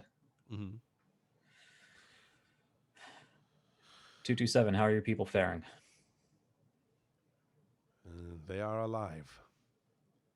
More of them than would have been. I judged you incorrectly, Master Ambrose. It was a fair judgment at the time. I'm glad we could rectify that, though. From what I understand, the core has been decommissioned. There may still be some consciousness left, but I don't think it has much control over the station. It seems your people have won this war. He kind of looks around. But did we? The station now suffers from the station is now subject to the entropy that it has long been fighting. The plan is to bring Starfleet personnel here and help rebuild the station and repopulate it. If that's what you want for your people and your society, we are still outsiders here. We would be willing to at least begin the process, but it is my understanding that organics believe that death is an essential aspect of life. Sooner or later, this station will need to have its last day. That may be true. And between you and me, I think we're on the same page. But there are many people where I come from who very much want to get a look at what you have here, if only in their best intentions to preserve its history, your history. My people value diversity and inclusiveness. We seek out new life and new civilization such as your own, and hope to work together so that we can both see a more enlightened future. In our gratitude, we will share with you what we have for as long as we have it. Do you need any immediate assistance with rebuilding? I'm not sure how much our ship can spare at the moment, but we may be able to leave some personnel, some power generators, some fabricators, small scale, to assist your people before more representatives of the Federation arrive. I cannot speak for all my people, but this group here is well provisioned for the moment. I will reach out to the other groups of the abandoned, and we will, for the first time, try to find a way to work together now that we do not have to live in fear of the core. It will probably take several weeks for more Federation to show up here. I hope in that time that you can help unify your people. Find somebody, if not yourself, to speak to us on your collective behalf. We will find answers. You are welcome here, Ambrose, and your Federation. I'll be back to visit. There's a lot more to this place to see. And when there aren't giant robots trying to cut me in half, it actually looks quite peaceful. Well, I suspect with the Guardians being offline, there may be a great deal more resources for my people than we had originally thought. I suppose that's true. Well, I hope you thrive in this new environment. We'll be in touch. And I hope you thrive where you go next. He just kind of nods a bit and goes back to working on his little droid companion. All right.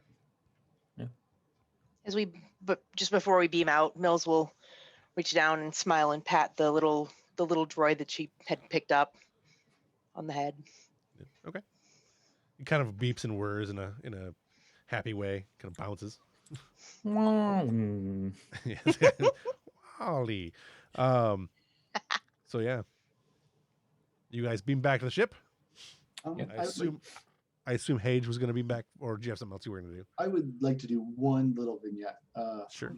before Hage beats back. I think he is committed to outfitting the core with some kind of propulsion system. Sure. So he's gonna he's good with gizmos, so he can whip something up pretty quickly, I think. And when it's done, he's just gonna put his hand on core, Mhm. and he's going to say, "Just enjoy retirement. You've earned it." Okay. And then he's going to walk over to a window, look out over the decaying forest, and say, "Man, I miss away missions." And then he'll just be back. Okay. That sounds like a good place to end it. But if anybody else has anything they want to do that's kind of an after action sort of thing, we can certainly do more. Since we only did 2.5 hours. Yep. I think that's great. All right. Does anybody bring a souvenir back for Tong? I have a feel like after inside the ship scenes, that denouement, if you will, I would like Hage to speak with Ambrose. We can do that either tonight or next week, or whatever you want to do. It's up to you guys. I have time. I don't work tomorrow. Dasavi's got an exasperated conversation she's gonna have with the captain about an ensign being in charge of the whole ship. Yeah, I think But just we because can- we're off the station doesn't mean the episode's over. I think there's a lot of after action stuff we can Yeah, do. absolutely. Okay, well then we can definitely do that. Can we do Hage and Ambrose first though? Yeah, whatever order you guys want to do it. We're now on your guys' time. I have no more story. It is up to you to take it how you want to. Okay, well we'll do 3 hours of that. Evelyn will fall asleep in about 20 minutes, but Hey, you got time. Hey. I'm ready. I Uh, slept really well last night. I've gotten till like 11, Perfect. maybe like 10:30.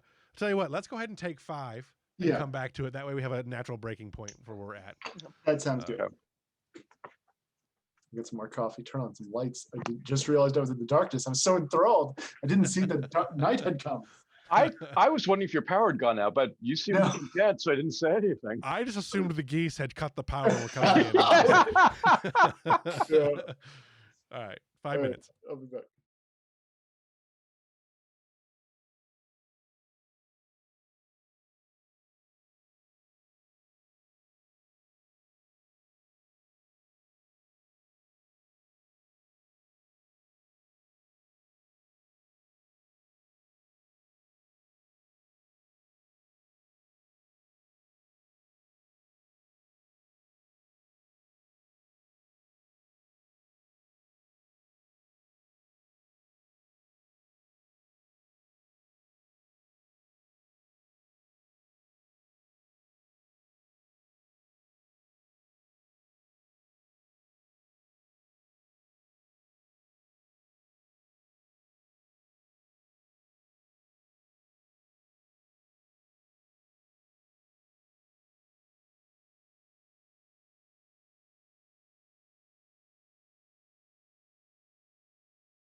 All right. So we were left off. We were going to do a scene between Ambrose and Hage. Is that what we're doing?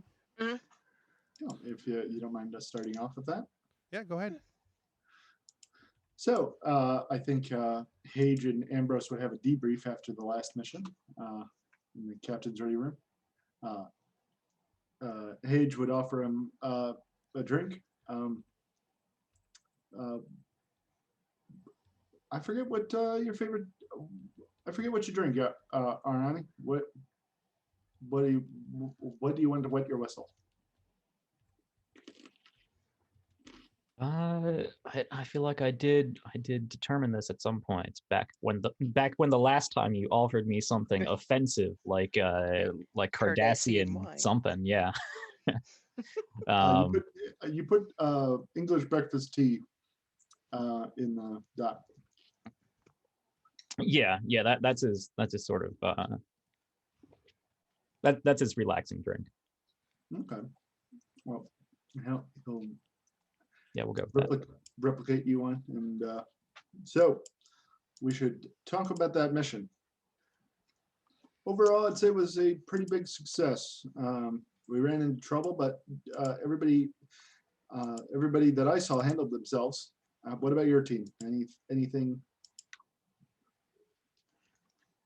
Once I separated from you, sir, yes, the rest of the away team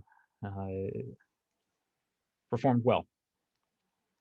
Good. They were caught in a situation where most of them, besides Mills, was well out of their element. They held themselves together.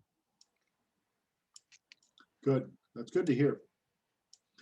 I wasn't blowing smoke up your ass when I said I was glad to have a team leader in charge there who I had confidence in. You are very experienced, and I really appreciate having a cool head in charge of situations like that.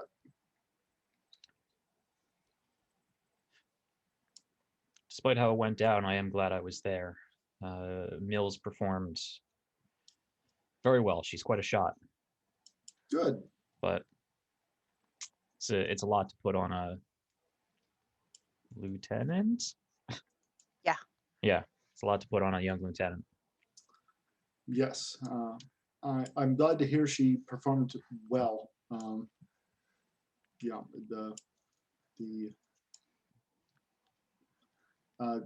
was there anybody you had any doubts about on your team? Norris leans back in his chair and sort of folds his arms, sort of bites at his lower lip.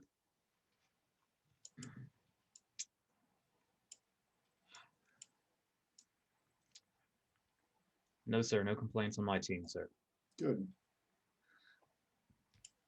Cass performed well as at the core center. I'm glad she was there. Me too. She's very competent. I don't think there's anybody who knows their way around hyper computer systems like her. And she has a way with, I guess, the diplomacy of computers. That's Not- an interesting way to put it. Not my area, but she works well with Eva. And I can see how that could translate to this core situation. Well, excellent. I also admit you were, of course, invaluable over there, sir, with your own expertise in computer systems and diplomacy. It could have went very different if we didn't have your experience there behind us. But sir, I think we bungled that situation by going in way too quickly, way too curiously. Really, you think so? What do you believe was the cause of the bungle?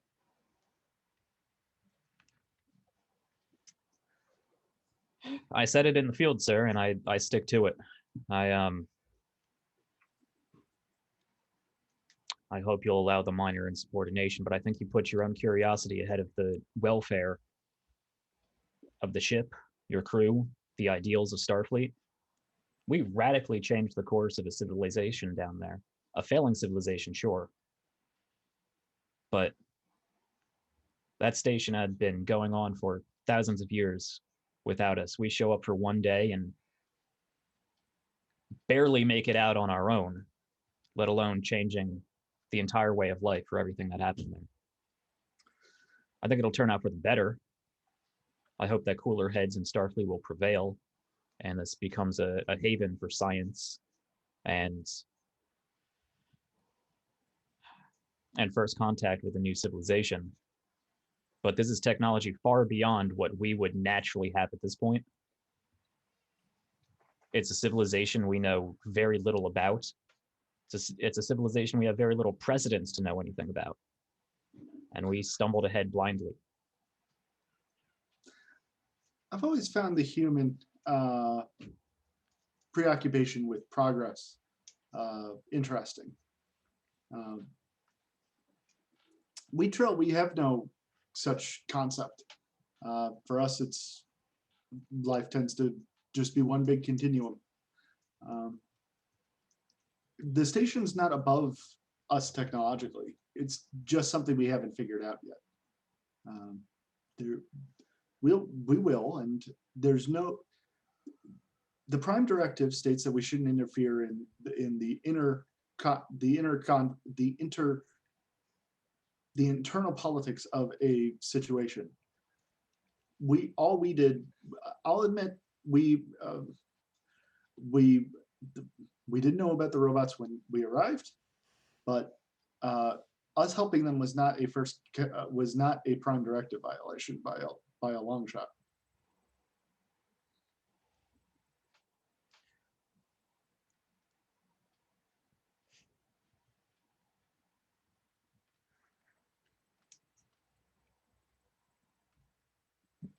We toppled what government there was there.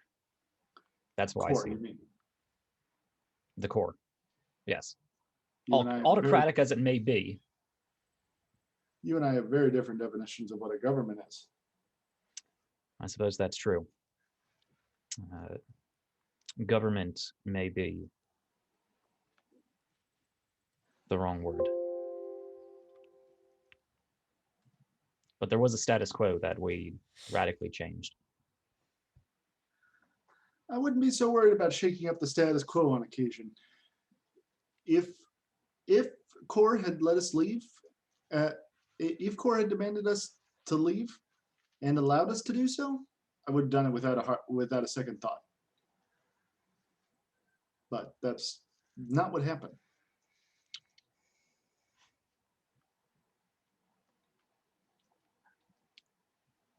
No.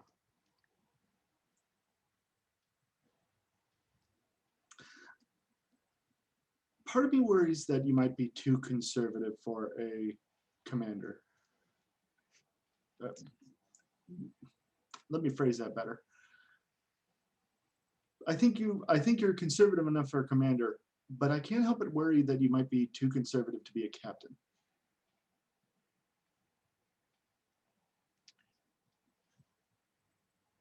Well, that's not the role I'm playing here, sir. That's true, but I'm not going to be in command of this starship forever.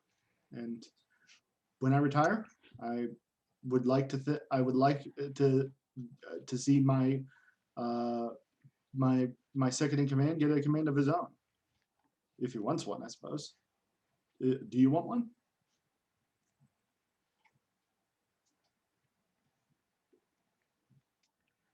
I would like to be in the position to want one.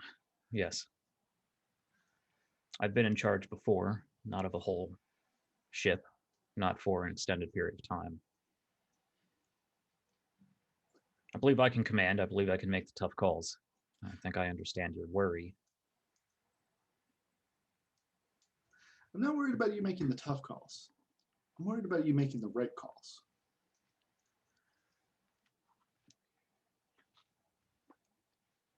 The right calls at the moment aren't the right calls 10 years down the line.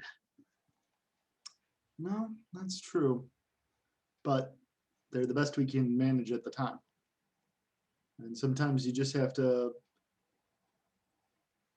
do what you see best at the time and let things shake out the way they are going to. That's my advice. you can take it or leave it.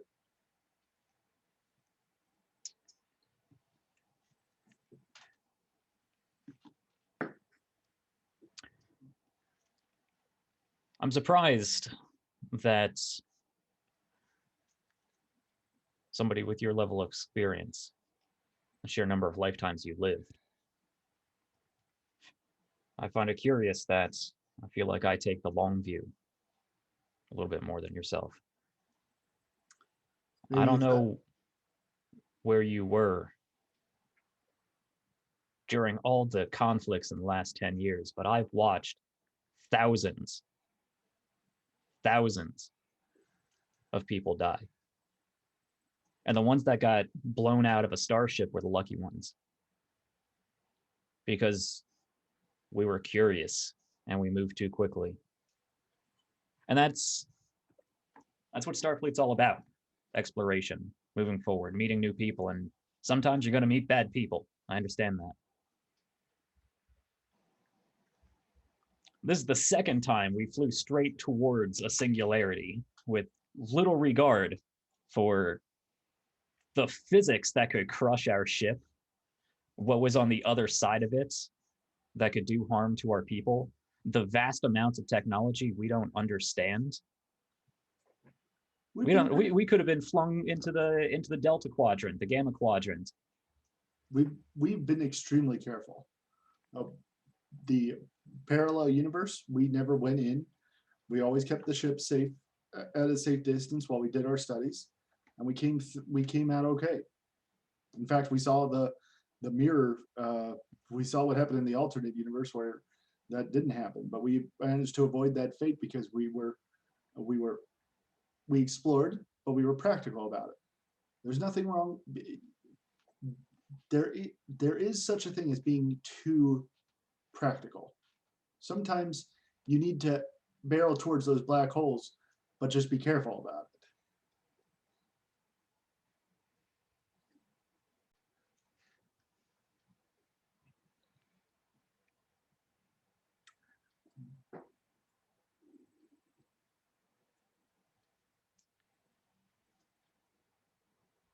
I feel like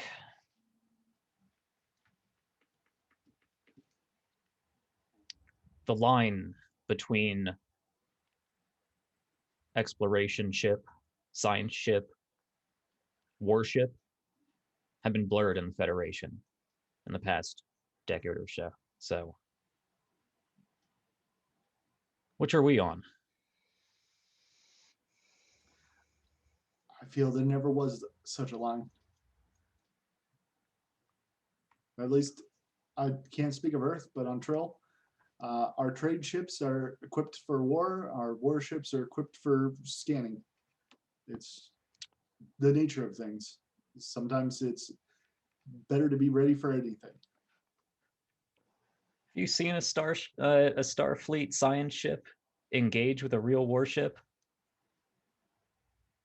I saw many. I had a front row seat to a Miranda class getting torn apart by a Jem'Hadar fighter. Just one of the little ones. You know, There is a distinction. I remember when the Miranda class was fresh off the line. The Reliant was a beauty of a ship. But those, it never, the crew of that ship did their duty. They did not go into that combat out of foolishness. They went there out of bravery.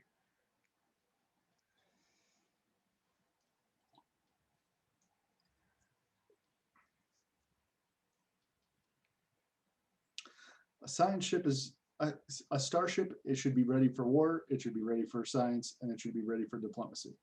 We're ready for all of them, and you need to be ready for all of them too. Even if it means you have to protect your foolish captain going trying to accomplish his mission.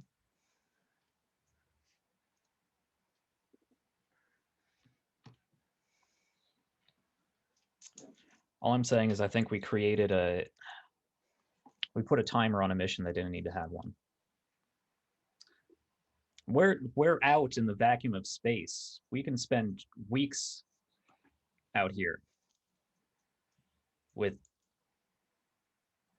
can take our time. We didn't need on the second day of finding this place to send our entire command structure onto a facility we knew nothing about. From what I hear, this if it wasn't for the ingenuity of Kostra and Tong, we might not have had a ship to come back to. Well, next time I'll ask you to stay aboard the ship.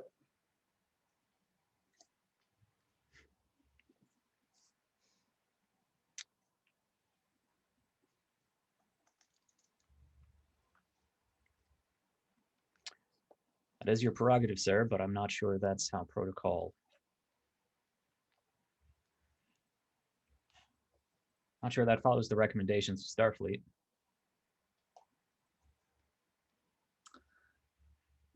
You're right. I'm not ready to be a captain because my job is in the field. That's where I excel, and I know that. One day I'd like to move beyond that. But whether you signed up for that chair or were put in it, I don't know, but that's your chair. It's where you belong. And when I finish my job down there and it's safe, I would welcome your input because you are far and beyond the diplomat that I am. Seems like we're not going to agree on this point. Maybe not yet. did We're good from work. different times. You did good work, and I appreciate it. It'll all go in my report. I can say the same. Well, now, if you don't mind, I think I'm going to get some shut-eye. A preliminary debrief for you, sir, on the Abandoned, what little I understand of their people, their culture, and most importantly, their tactical assessment. We'll forward it over to our second contact team, Tim, when they arrive down the line. All right. I do appreciate our talk, sir. Me too. I really do. Things to think Yeah. about. All right. Can I get an empathy check on the captain? Yeah, you're trying to read his mind? I mean, not read his mind, but just Just his emotional state. just his Sure. emotional state. I think See how much he's wishing Cass was sitting here right now. no, he doesn't. He's worried about you. Like he seems to genuinely be concerned about you. All right, And that's one more pride damage. All right, I'll take that back. No, sorry, go ahead. Yeah. There might be a little bit of annoyance there too, but yeah, no, mostly worry, concern.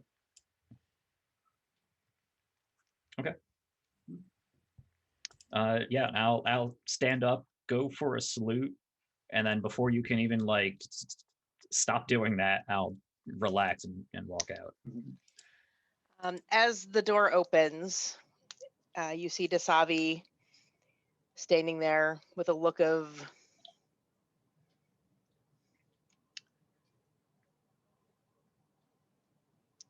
sympathy as you walk out, about to hit the button. Yeah, so from one empath to the other, while Ambrose is just stone-faced serious, you get like the most empathetic sigh possible as I look at you, I nod, and I walk past. But man, I am not angry, not even necessarily annoyed. It's just full like mental facepalm right now. You hear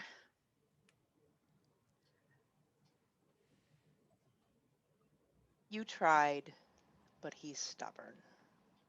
And he will never, not ever be stubborn. Also, the door is open, so he probably hear you. No, it like Yeah, in this his is head. telepathic. Okay. Yeah. Yeah, two empaths can actually be telepathic to each other. So Yes. Mm-hmm. So good luck. chin up. So when you come in, Captain Hage is reclined back in his chair, and then he notices that you came in, and he sits up and he's like, "I know that face." He's right. Boy, did he disclose that? All of that.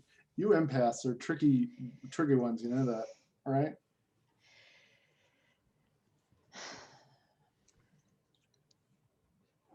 I can't really disagree with you. He didn't intentionally disclose anything. It was fairly apparent before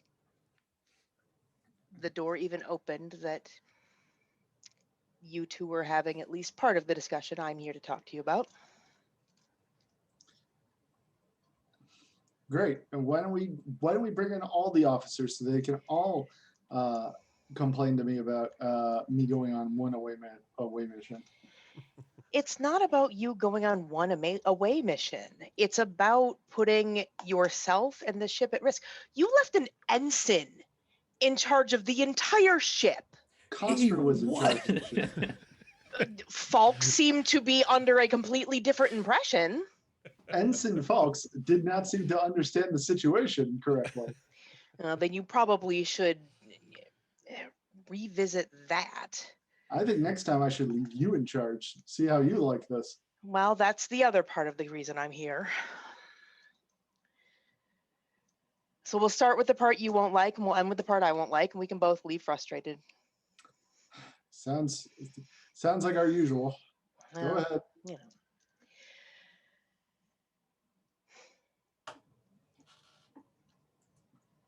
Leaving the entirety of your command staff, or taking the entirety of the command staff onto the station,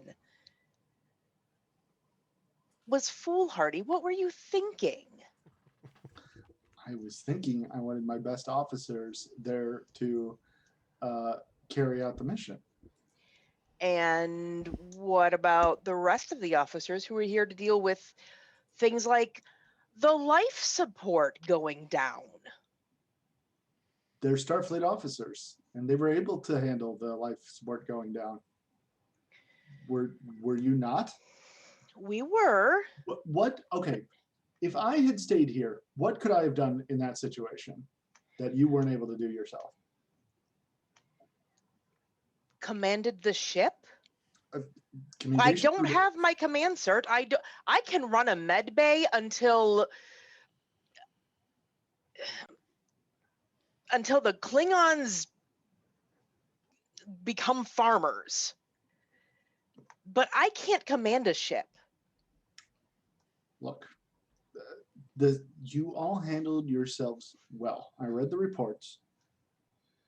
Everything seemed under control. Yes, there was a problem, but yes, you all dealt with it exactly how you were trained to. And what about the problem on the station?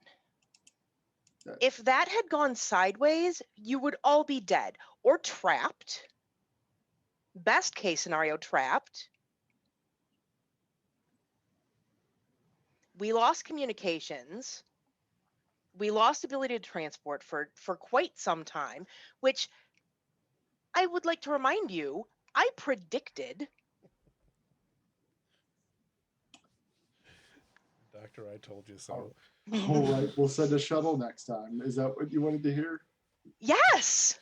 Okay. I would also like you to hear. I'd like to hear that you will not take your entire command staff on the next away mission or any other away mission. I can make any promises. Sometimes there are dangerous missions that require the best, and sometimes the ship doesn't need to be babysat by the command officers. And sometimes the captain doesn't need to go poking about at things that are interesting because he wants to see the new shiny toy. This is why I hate arguing with Beta Zeds. Because I'm right? Occasionally. Usually. And this has nothing to do with being empathic. It has to do with knowing you. How long have we been friends, Jorad? I stopped counting after 15. Tell me I'm wrong. No, you're right. I did have a fascination, and I wouldn't have gone down there otherwise, most likely. But overall, I think everything worked out for the best. By happenstance, No, by skill. I think you're not giving the crew enough credit. you're right. By skill. Did they need your skill? Is Lieutenant Shabaraneva incapable of dealing with a sentient computer? Should we perhaps send her back to Starfleet and get someone else so that, if something goes wrong with Eva because she can't do it on her own? No, Lieutenant Shiranawa was critical to the mission. Shiranawa. Yeah, I'm saying that. Shabaraneva. Shiranawa. Lieutenant Shabalba. It's just Miss Sh at this point. Right. Shiranawa. Lieutenant Shibir. Gas. Yes. I don't Lieutenant think I could do Kaz. it either. So Lieutenant Shibanawa was in the right place at the right time to solve the mission. She was And we all were. precisely where her skill set put her. And I believe I contributed no small amount to convincing Core to stand down.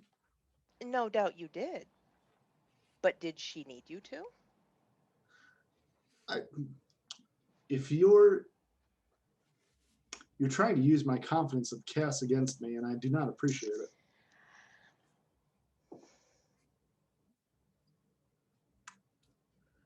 No, if I had not gone, she probably would have been able to handle the situation without me. Mhm.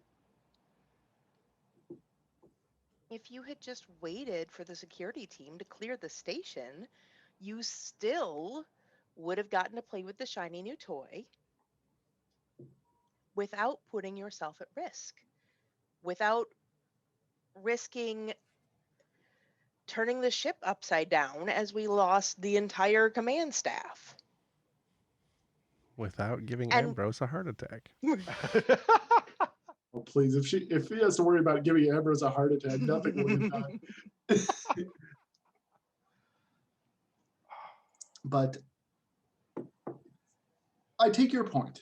I see what you're saying, and you're right. I probably went over there for selfish reasons, and I'll admit that.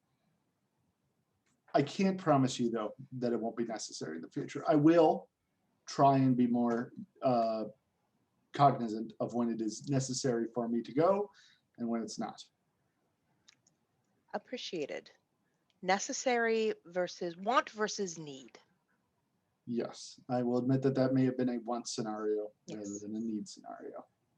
And it doesn't set a good example for the rest of the crew either. Neither does everybody coming in here and badgering me about my orders, but that hasn't stopped any of you. Well, we have to keep you on your toes. Well, Admiral Oniat, consider myself chastised. That is not the field promotion I want, but thank you. All right, well, since you're uncomfortable and unhappy, let's move on to the rest of it. This mission, as much as I hate to say it, because it will just serve in your mind as evidence that your irresponsible actions led to more good than harm. This has served to highlight the need to get my command cert. I am delighted to hear you say that. If I call the bridge again and am informed an ensign is in charge, I might have a heart attack.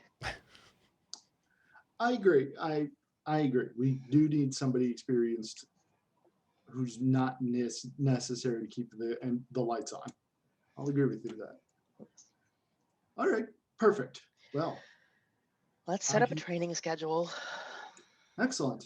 I'll handle that myself. That is both a want and need scenario. Oh, you're gonna make me pay for the rest of this conversation, aren't you? Oh, you can only imagine. Just remember, I have hypo sprays. I'm gonna make the Kobayashi Maru look like a child's. Like,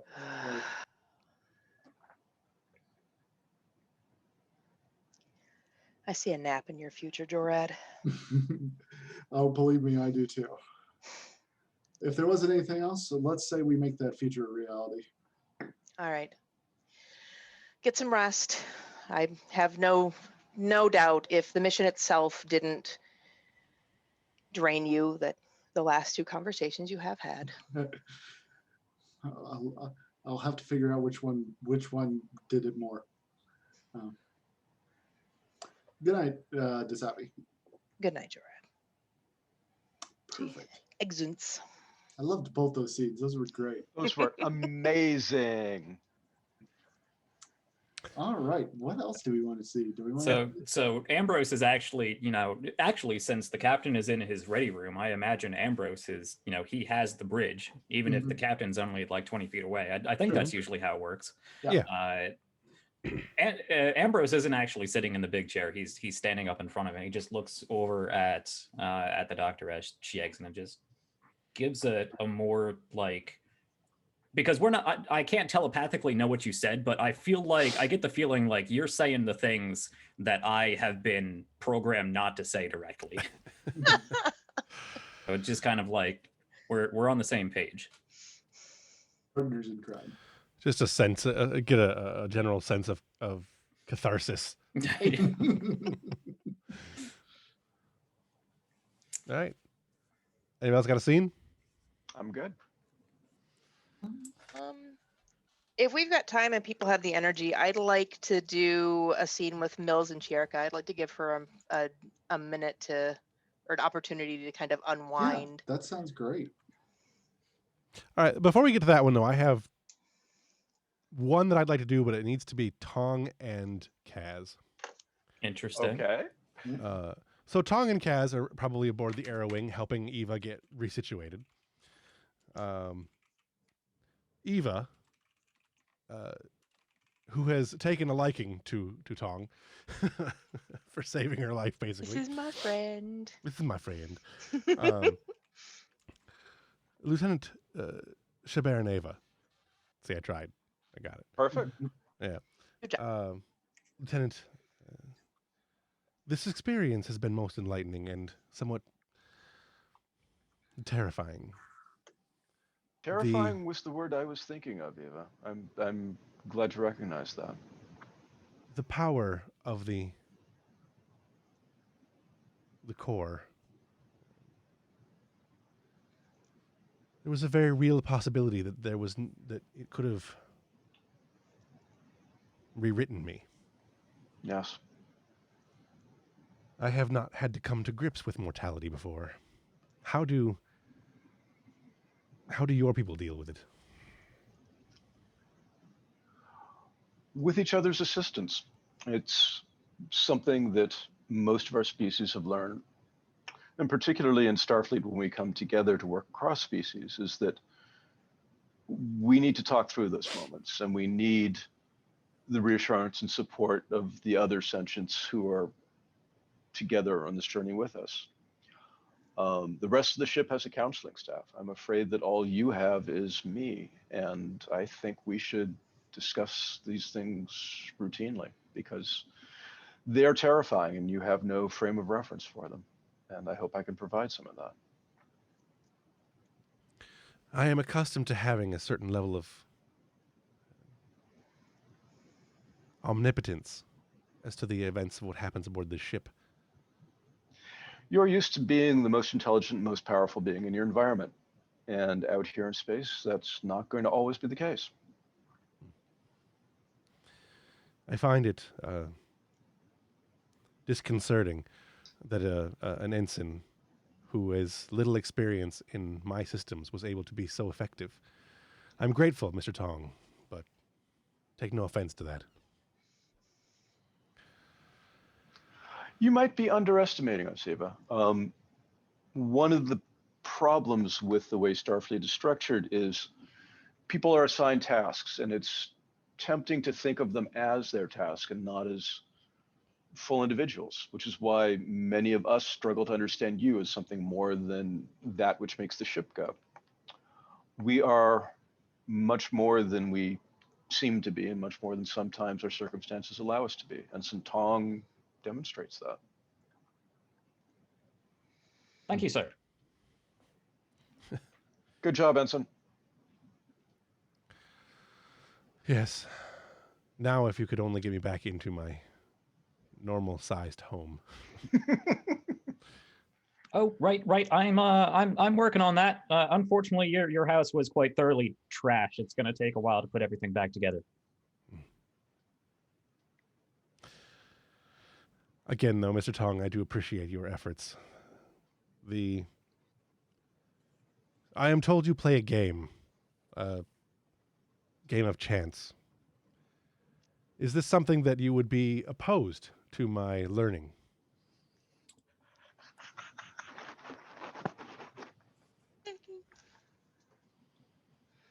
Well, I feel like you might have an unfair advantage being a giant supercomputer and all.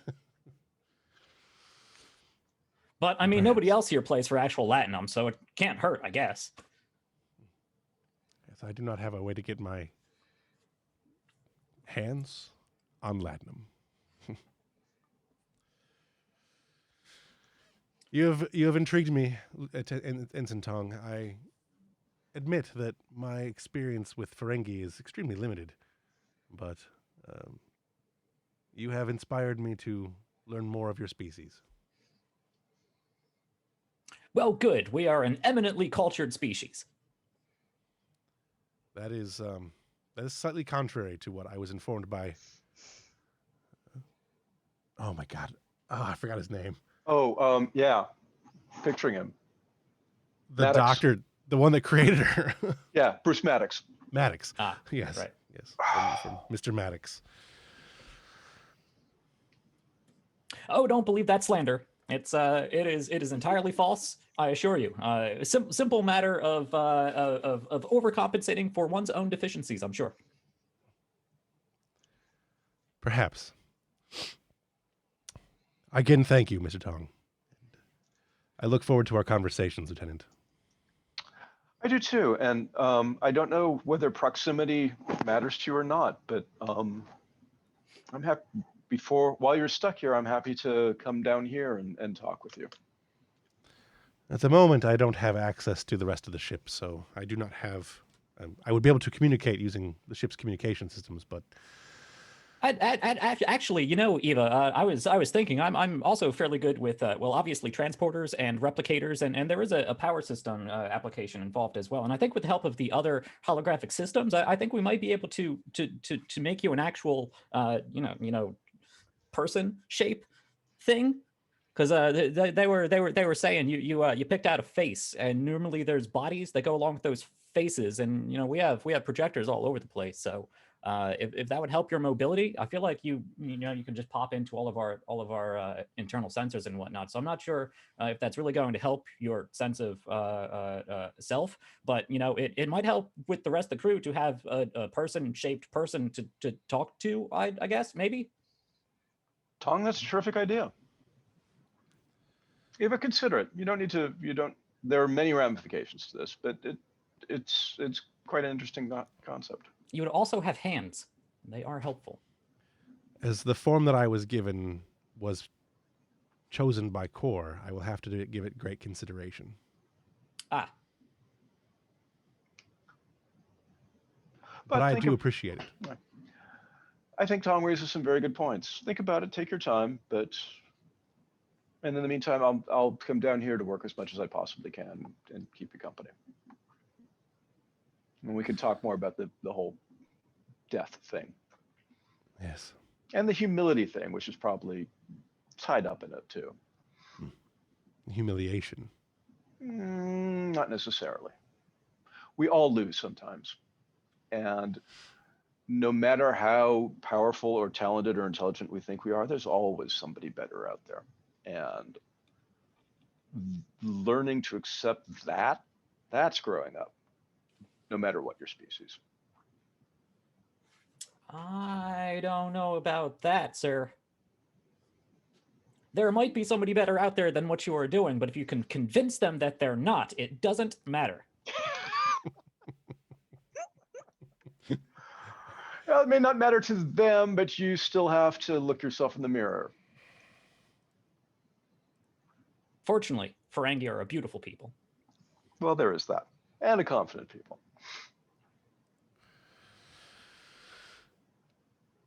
That's a there good was place talk to of end a it right there. That's a good place to stop. Yeah.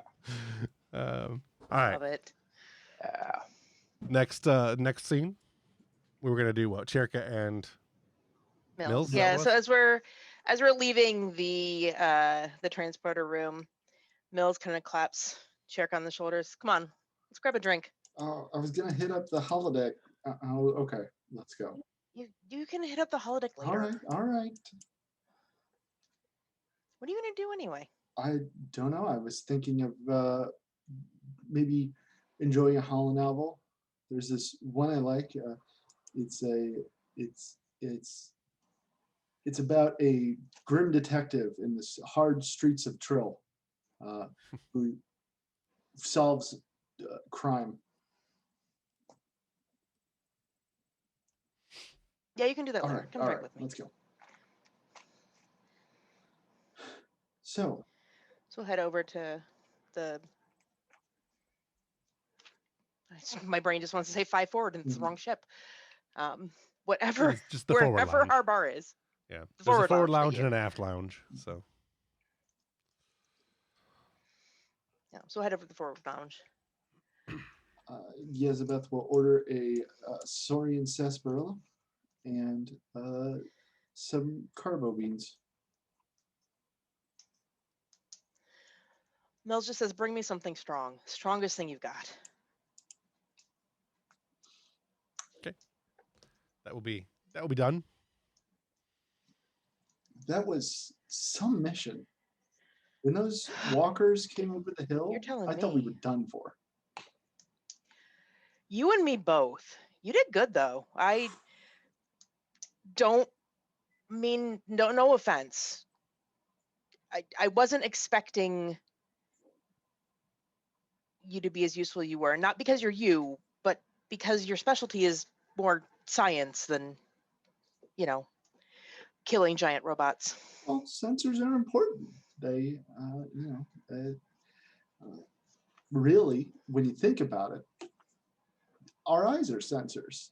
Our hands, our tongues, they're all sensors. I'll remember that next time I need to. Sure. You're right. Right. Sure. I don't know. You might be right. I helped out in a pinch, but to be honest, I'd much rather just stay in my sensor pod and keep calibrating them. That's so much easier. Well, if you'd stayed in your sensor pod, I wouldn't have known to shoot that thing in its giant sensor on the top of its head. Honestly, I probably would have kept.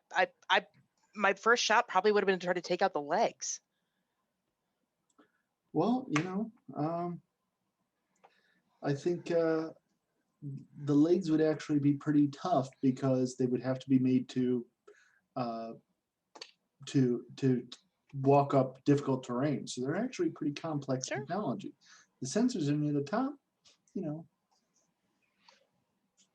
That's my take on it. Nobody asked me my opinions at the Daystrom Institute, but No, you're right. You're right. The legs have to be structurally sound. There's still pivot points, and you hit them at the right angle in the right spot.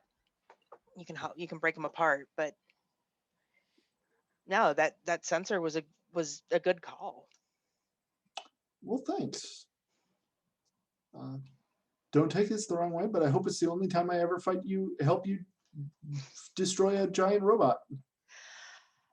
No offense taken. I hope it's the last time we have to destroy a giant robot.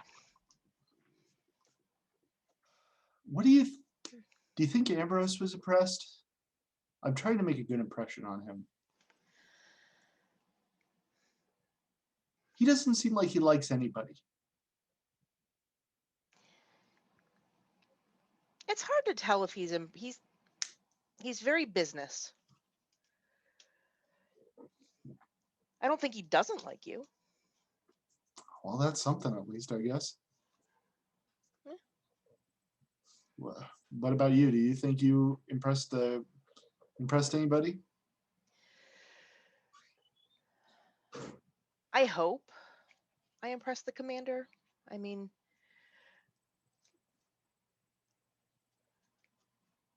he's kind of my hero. Really? Not often do you get the opportunity to make your hero proud. Well, I think he was pretty impressed. You were the only one who was able to actually land a hit against the thing. Yeah. I'll bet he's told the captain all about it too. I wouldn't be surprised if you get a promotion. When you say captain, she kind of like rolls her eyes a little.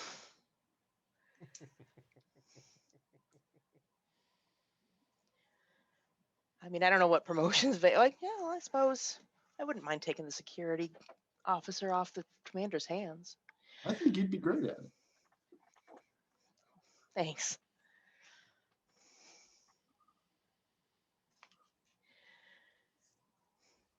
Can I tell you something? Just you and me. Yeah.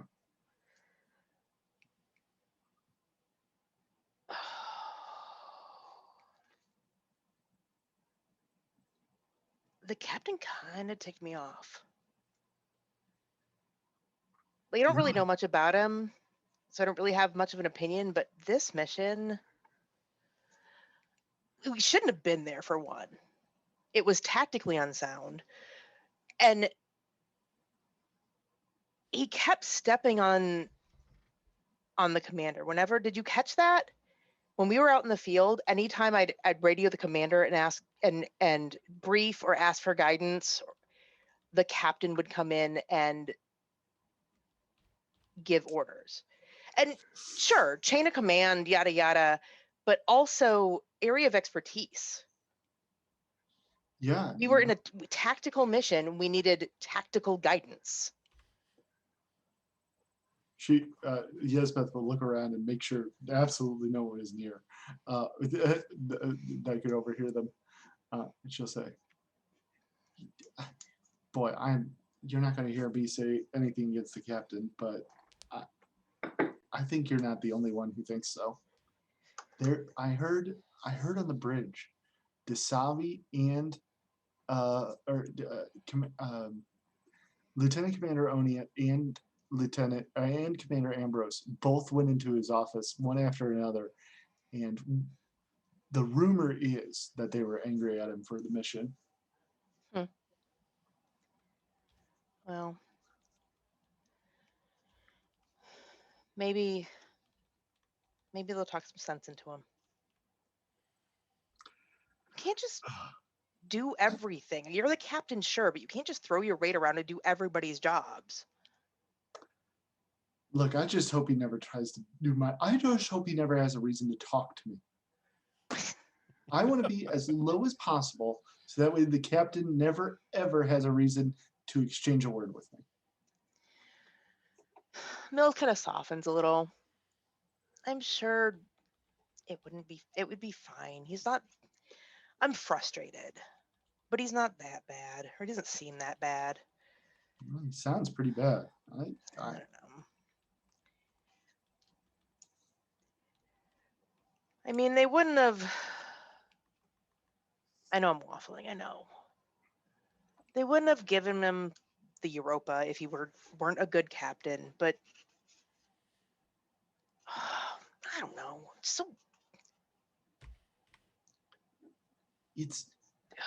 I probably shouldn't tell He's you. kind of like upsets the drink a little, kind of slams her hand on the table, a little frustrated, can't really get the words out, drink sloshes a little bit. I probably shouldn't tell you this, but Trill hosts, they have a reputation for being pretty arrogant. Really? Yeah. Oh, yeah. Like, I mean, sure. like they're responsible for most of the advancements in our society, and they keep things stable and everything, and fine. But they know they do. You know what I mean? Mm, I get that. I'm just glad I'm never gonna have a slug in my head. Is that where it goes? Well, no, it actually goes in the torso, but it's pretty gross actually. It doesn't sound. Yeah, it sounds kind of gross. It's pretty gross. Ugh. No offense.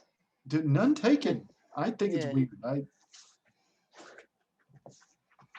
don't blame you. I mean, I'm a little out of my element, human and all, but yeah, heart slug doesn't sound like a desirable thing.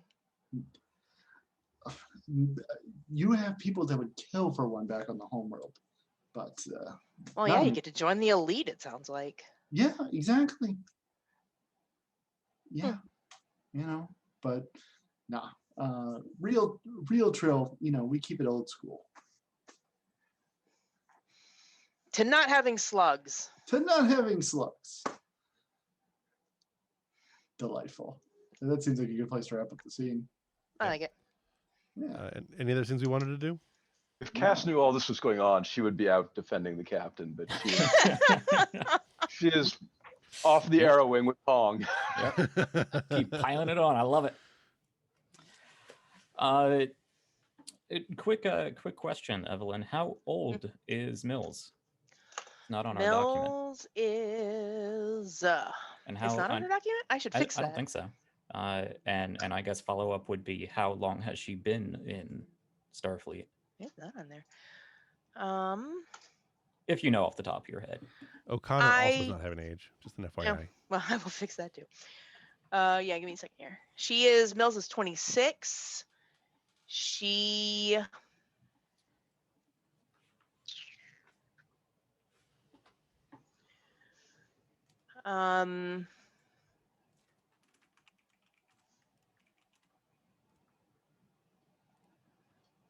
Where the crap? Maybe I didn't. She's been in Starfleet for a while. Apparently I didn't put how long. You changed it the first session because you were originally going to have her be seasoned, but then when we were role playing, you had her be relatively new, and then so that might be why you removed it. You switched it up in the first session. I do vaguely remember that. Yeah. I'd flipped her and O'Connor. Yeah. Something like that. Yeah, because she'd just come to DS9, but she'd been in for a while. She wanted to see more of the Dominion War, but her dad was an admiral, so he kept pulling strings and keeping her basically in like desk positions. But I didn't put exactly when she joined Starfleet.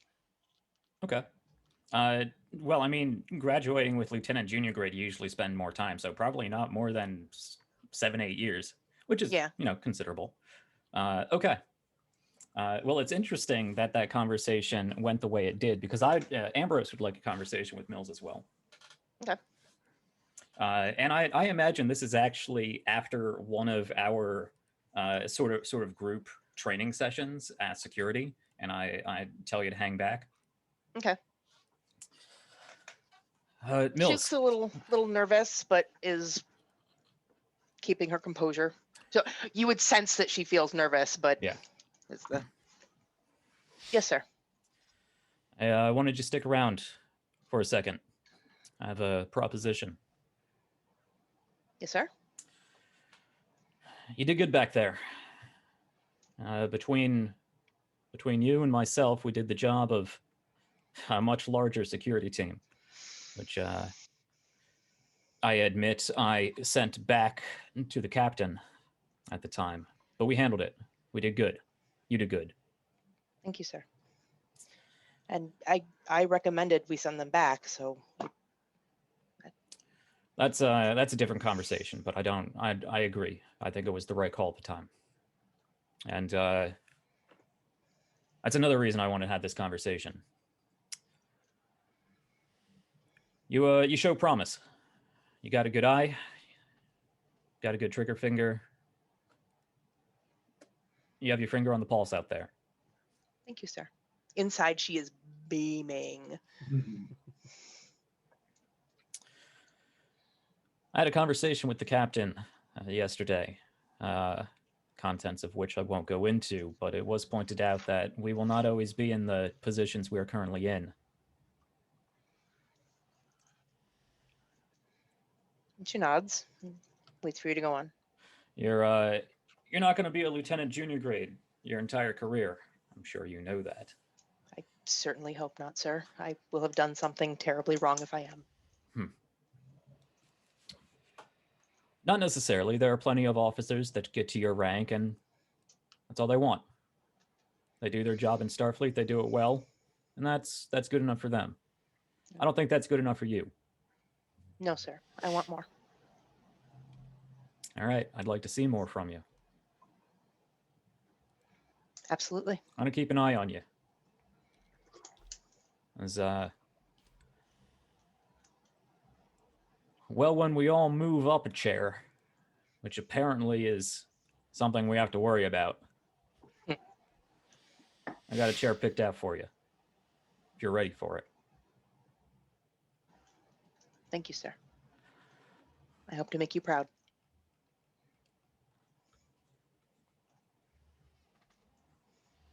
I'm going to put you in charge of your own team. We'll go from there. Yes, sir.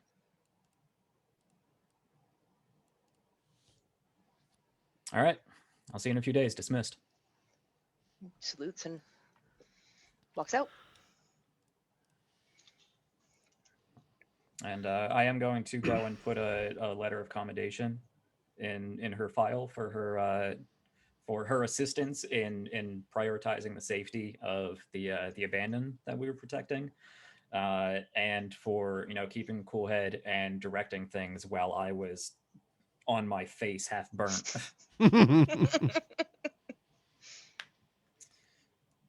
This is me speaking out of character. Do we maybe want to give her a promotion?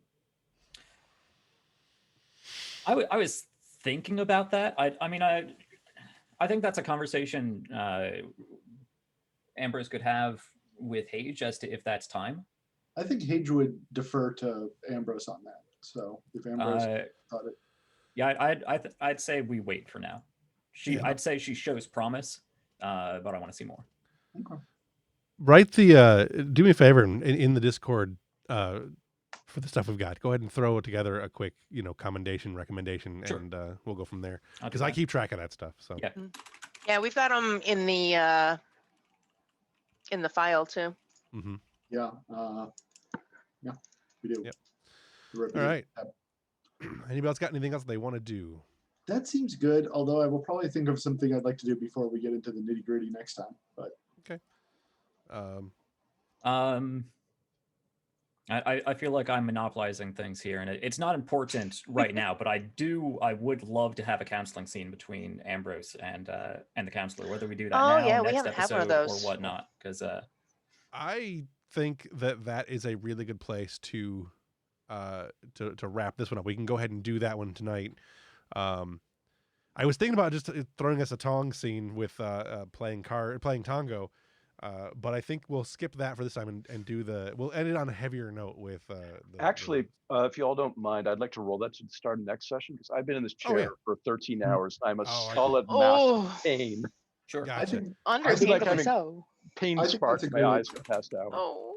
Yeah, that's fine. We can do that. That'll a good place to start for next time. We'll start with let's plan to start with Tong and company doing the recap like we were doing before, and then we will head into that as the next scene after that. So, Cool. all right. Okay. And on that note, we'll go ahead and run the outro.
winding down. We can. I just figured I'd put that out there. Yeah. I've got time. It doesn't matter to me. I'm okay so, now. I am surprisingly awake. I have about 20 minutes, but Yeah, I think it's about what we're going to take. So, Okay. hang on, I want to make sure that we're actually recording this for the YouTube, not the YouTube, but the other one, Patreon. All right. So, with that in mind, what moment stands out the most to you this evening? The H. Ambrose scene, no question. The last one. The last one. Yep. Yep. That was great RP and great track. I even more than that appreciate the follow up with Oniat coming in and saying everything that Ambrose was holding back. it was definitely a good cop, bad cop situation. Yeah. It was. Yeah. My favorite, not even a full scene was, but my favorite snippet of the night was the empathic exchange between Ambrose and Dasavi. Yeah. Even though it's my own scene and I can't vote for my Oh, scene, you that was can my favorite absolutely bit. vote for your scene. I think what stands out to me tonight was the final negotiation with Cass, the captain, and Core, and the Core just kind of being like, I kind of just want to be done. I thought that was really good. Yeah. Anybody else got something? So, who I best also in really loved the Tong just like, and this and this and this and that. We can make you a body. Blah, blah, blah, blah, blah. Just Yeah, the I very like that. manicness Yep. of Tong. Yep. Yep. I love Yep. it. Tong is always great. Yeah.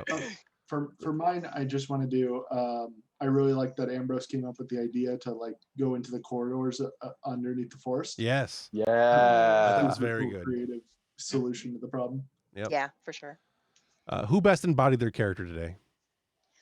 Everybody. Yeah. Yeah, This was a everybody great did great. episode. Everyone was on point today. What role playing moment best exemplified someone else's character to you? The Ambrose finding the solution to going in the tube was a pretty good one. I liked that one. Yep. Mm. I liked Kostra, his sass Hmm. I when do it love came Ghoster to Sass. when it Into was a about the gold-plated limousine. yes that Mhm. scene right there. That's Yep. exactly it. I thought that was a very good way to identify exactly who Kostra is. I know who that character is now. Yeah. And Ambrose will Mhm. throw it right back. I mean, sure, as long as it has transporters, I don't care what you throw at me. Right. Yeah, I would like to see. I know this is a different question, but I would like to see more sort of bonding between the two empaths with Ambrose Yeah. and Yeah. Oniat, and Yeah. play up that a bit more. And Yeah, I would think like we've got to some see fun stuff to more, play with that. and I would like to see more Ambrose Kostra sass. Mhm. Yeah. Sage stop. I really liked the scene with there at the end with with Yezebeth and Mills.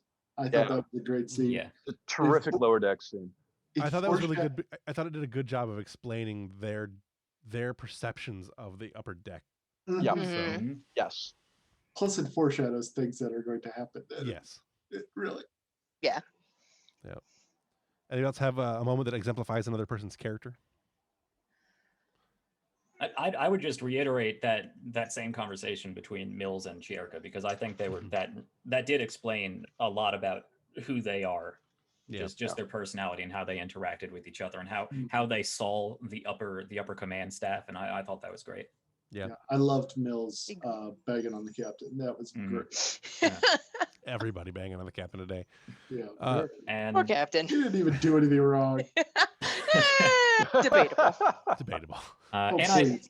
I did like the contrast between Cass and Tong during that scene. I think Cass really Yeah. played the contrast with that scene there. I don't know how we could get those two together again, but that's got some real comedy potential. Mhm. I mean, if Yeah. Eva has pack bonded with Tong, I think you might be able to get rid of him. Yeah. All right. What motivated your character during the session, and how do those motivations change over the course of the session? Oh. I think it's fairly easy for Cass, and I wish that those conversations with the captain had happened in a staff meeting. Yeah. Because on the one hand, she works really well with Paige, and kind of uncritically so. But on the other hand, I think she really was influenced by Ambrose's take on the Prime Directive, so she's more inclined to agree with. Sure. And had that been shared, I think she would have found herself in this. She's been going through this process and kind of triangulating more and more to Ambrose, to her surprise, for every mission. I think that would have moved that along even a little bit farther. Yeah. Yeah, So that we leads should that see we- more of that. I think Because that we leads to haven't an- had it. Sorry. Oh, go ahead. Go ahead. I feel like we haven't had enough between Ambrose and Cass, because I think Yeah. in Ambrose's mind, She's Cass teacher's is, pet. Cass is the captain's favorite child situation. Oh yeah. Right. Oh, and, yeah. and Ambrose is kind of he didn't want to. The captain didn't want him there. The captain would prefer the counsel of somebody else. And he's an empath. He can sense some of that. So there's kind of an unspoken rivalry, I think, that is forming between Ambrose and Cass. And at this point, it's just sort of been they stick to their own spheres and don't really interact. I would like to see us interact more. So either we chafe under that rivalry, or we do come back together, because that would be a very interesting. I would love to do that. Triangle Yeah. to play out. Yeah. It gives an opportunity to have some interesting. Since we don't have a necessarily hard start to the next session, it would be a nice time to be able to get a staff meeting to get it together for that session as well, and just to see if we can, where we can play with that. It could be interesting. Do we want to agree real quick on what we're going to do next, so that way just Jeff has time to prepare? You don't need to. I know what you're going to do next. You're Okay. not going to get a choice in the next one. Okay. I figured, actually. Yeah. Fair enough. Yeah. With my clock ticking, it probably constrains things pretty drastically. Yeah. Okay. Which sucks, by the way. Oh my Yeah. God, I want to No. stay. Yeah. I'm super bummed. Yes. We'll get you back in like 3 months though. It's a lot shorter than it feels like right now. You're Yeah. absolutely right about that. Then there will have to be a break in there for me at some point, because but we'll get there. We'll figure it No out. breaks for you. No breaks for me. What did you or your character learn today, if anything?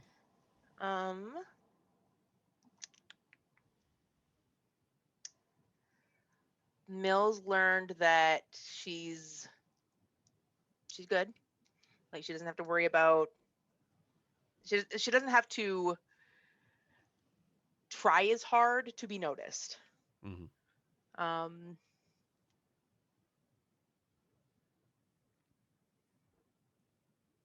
Okay. Dasavi apparently learned that Ninsen was not actually in charge.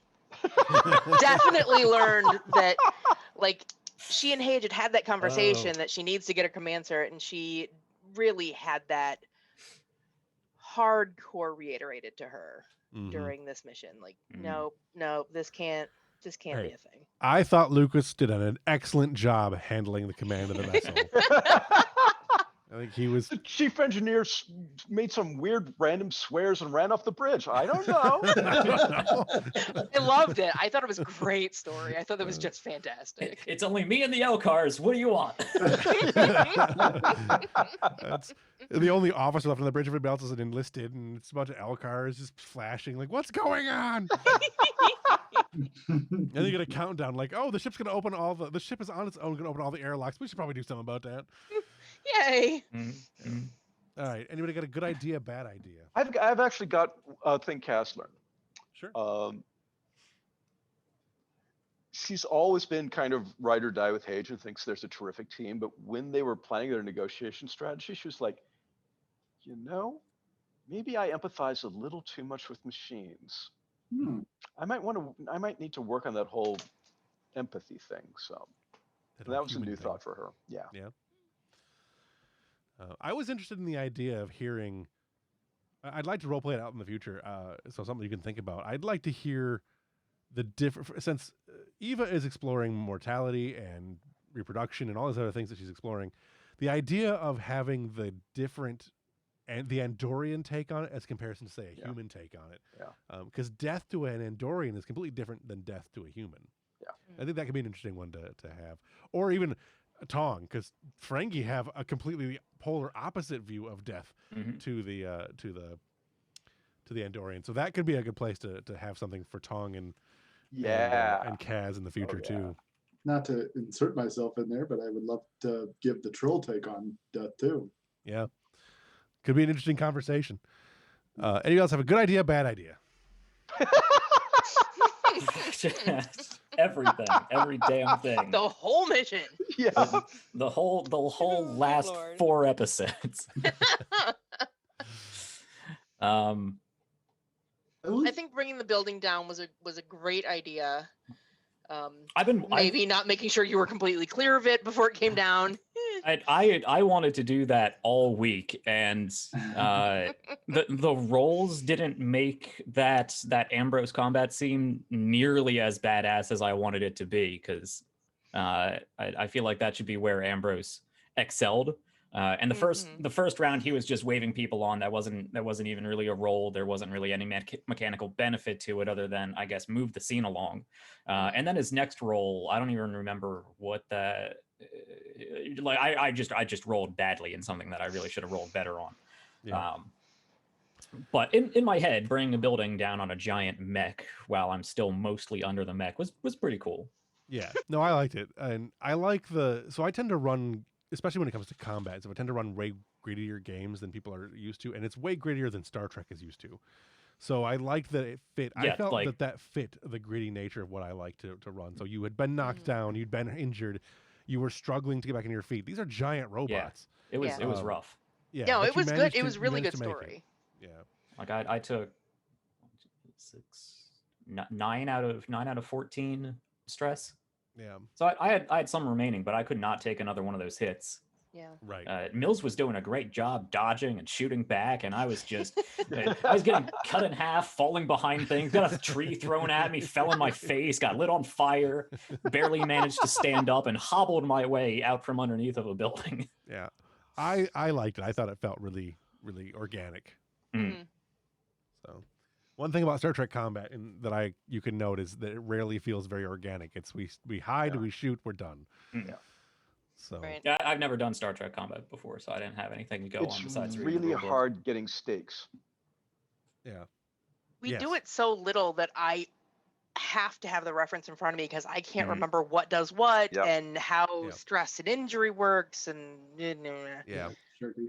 And we're not I going to feel do like a lot bogs of everything combat, down so- because then I'm staring at a sheet Mhm. going, what did I do? I The- was looking forward to pulling out. Oh, I'm going to use the aim minor action, and I'm going to use the charge minor action by spending a point. I'm going to be bold, so I'm going to give you a threat, and I'm going to take advantage, and I'm going to charge it up to do this, and I'm going to target this area. I'm going to use my success with that to command Mills to do something awesome too, because I'm the executive officer. And Right. instead, I fell on my face and caught on fire. Pacing of Star Trek combat is difficult. Yeah. It's easier on a ship because you start feeling the tactical side of it more easily on a ship, because the ships can only make so many actions, but you Mhm. can do things that ramp up the actions you're going to do. So when we get into a ship combat, which will be sooner than I'm probably comfortable with, because Alright. I always forget how to do ship combat, but it's coming, and it's coming soon. I'm looking Um, forward to it with my my shipboard tactical systems focus. Yeah. Ensign plus- Falks is ready to go. Oh yeah. Yeah. Anybody else have a good idea, bad idea? All right. I feel like I had one, but I'm blanking on it right now. Sure. I do Right. want to note, I am really glad that Hage went on this mission in terms of I thought it added a lot to the story, and I Mhm. also yeah. Yeah. I also just enjoyed having my major character on one of these missions. Right. It would not have been fun if he just stayed on the ship all the time. Right. Yeah. No, for sure. No, I No, thought it was I fine. think out of character, I think story wise it was brilliant. Yeah. Yeah. Okay. Yeah. And in character, Kaz would have defended it too, because that negotiation needed somebody more senior than her. What did and I think Jack already answered this one, but what did you see from another player that you would like to see more of in the future? Oh, so much. There was a lot So in much. this session that I saw that I liked.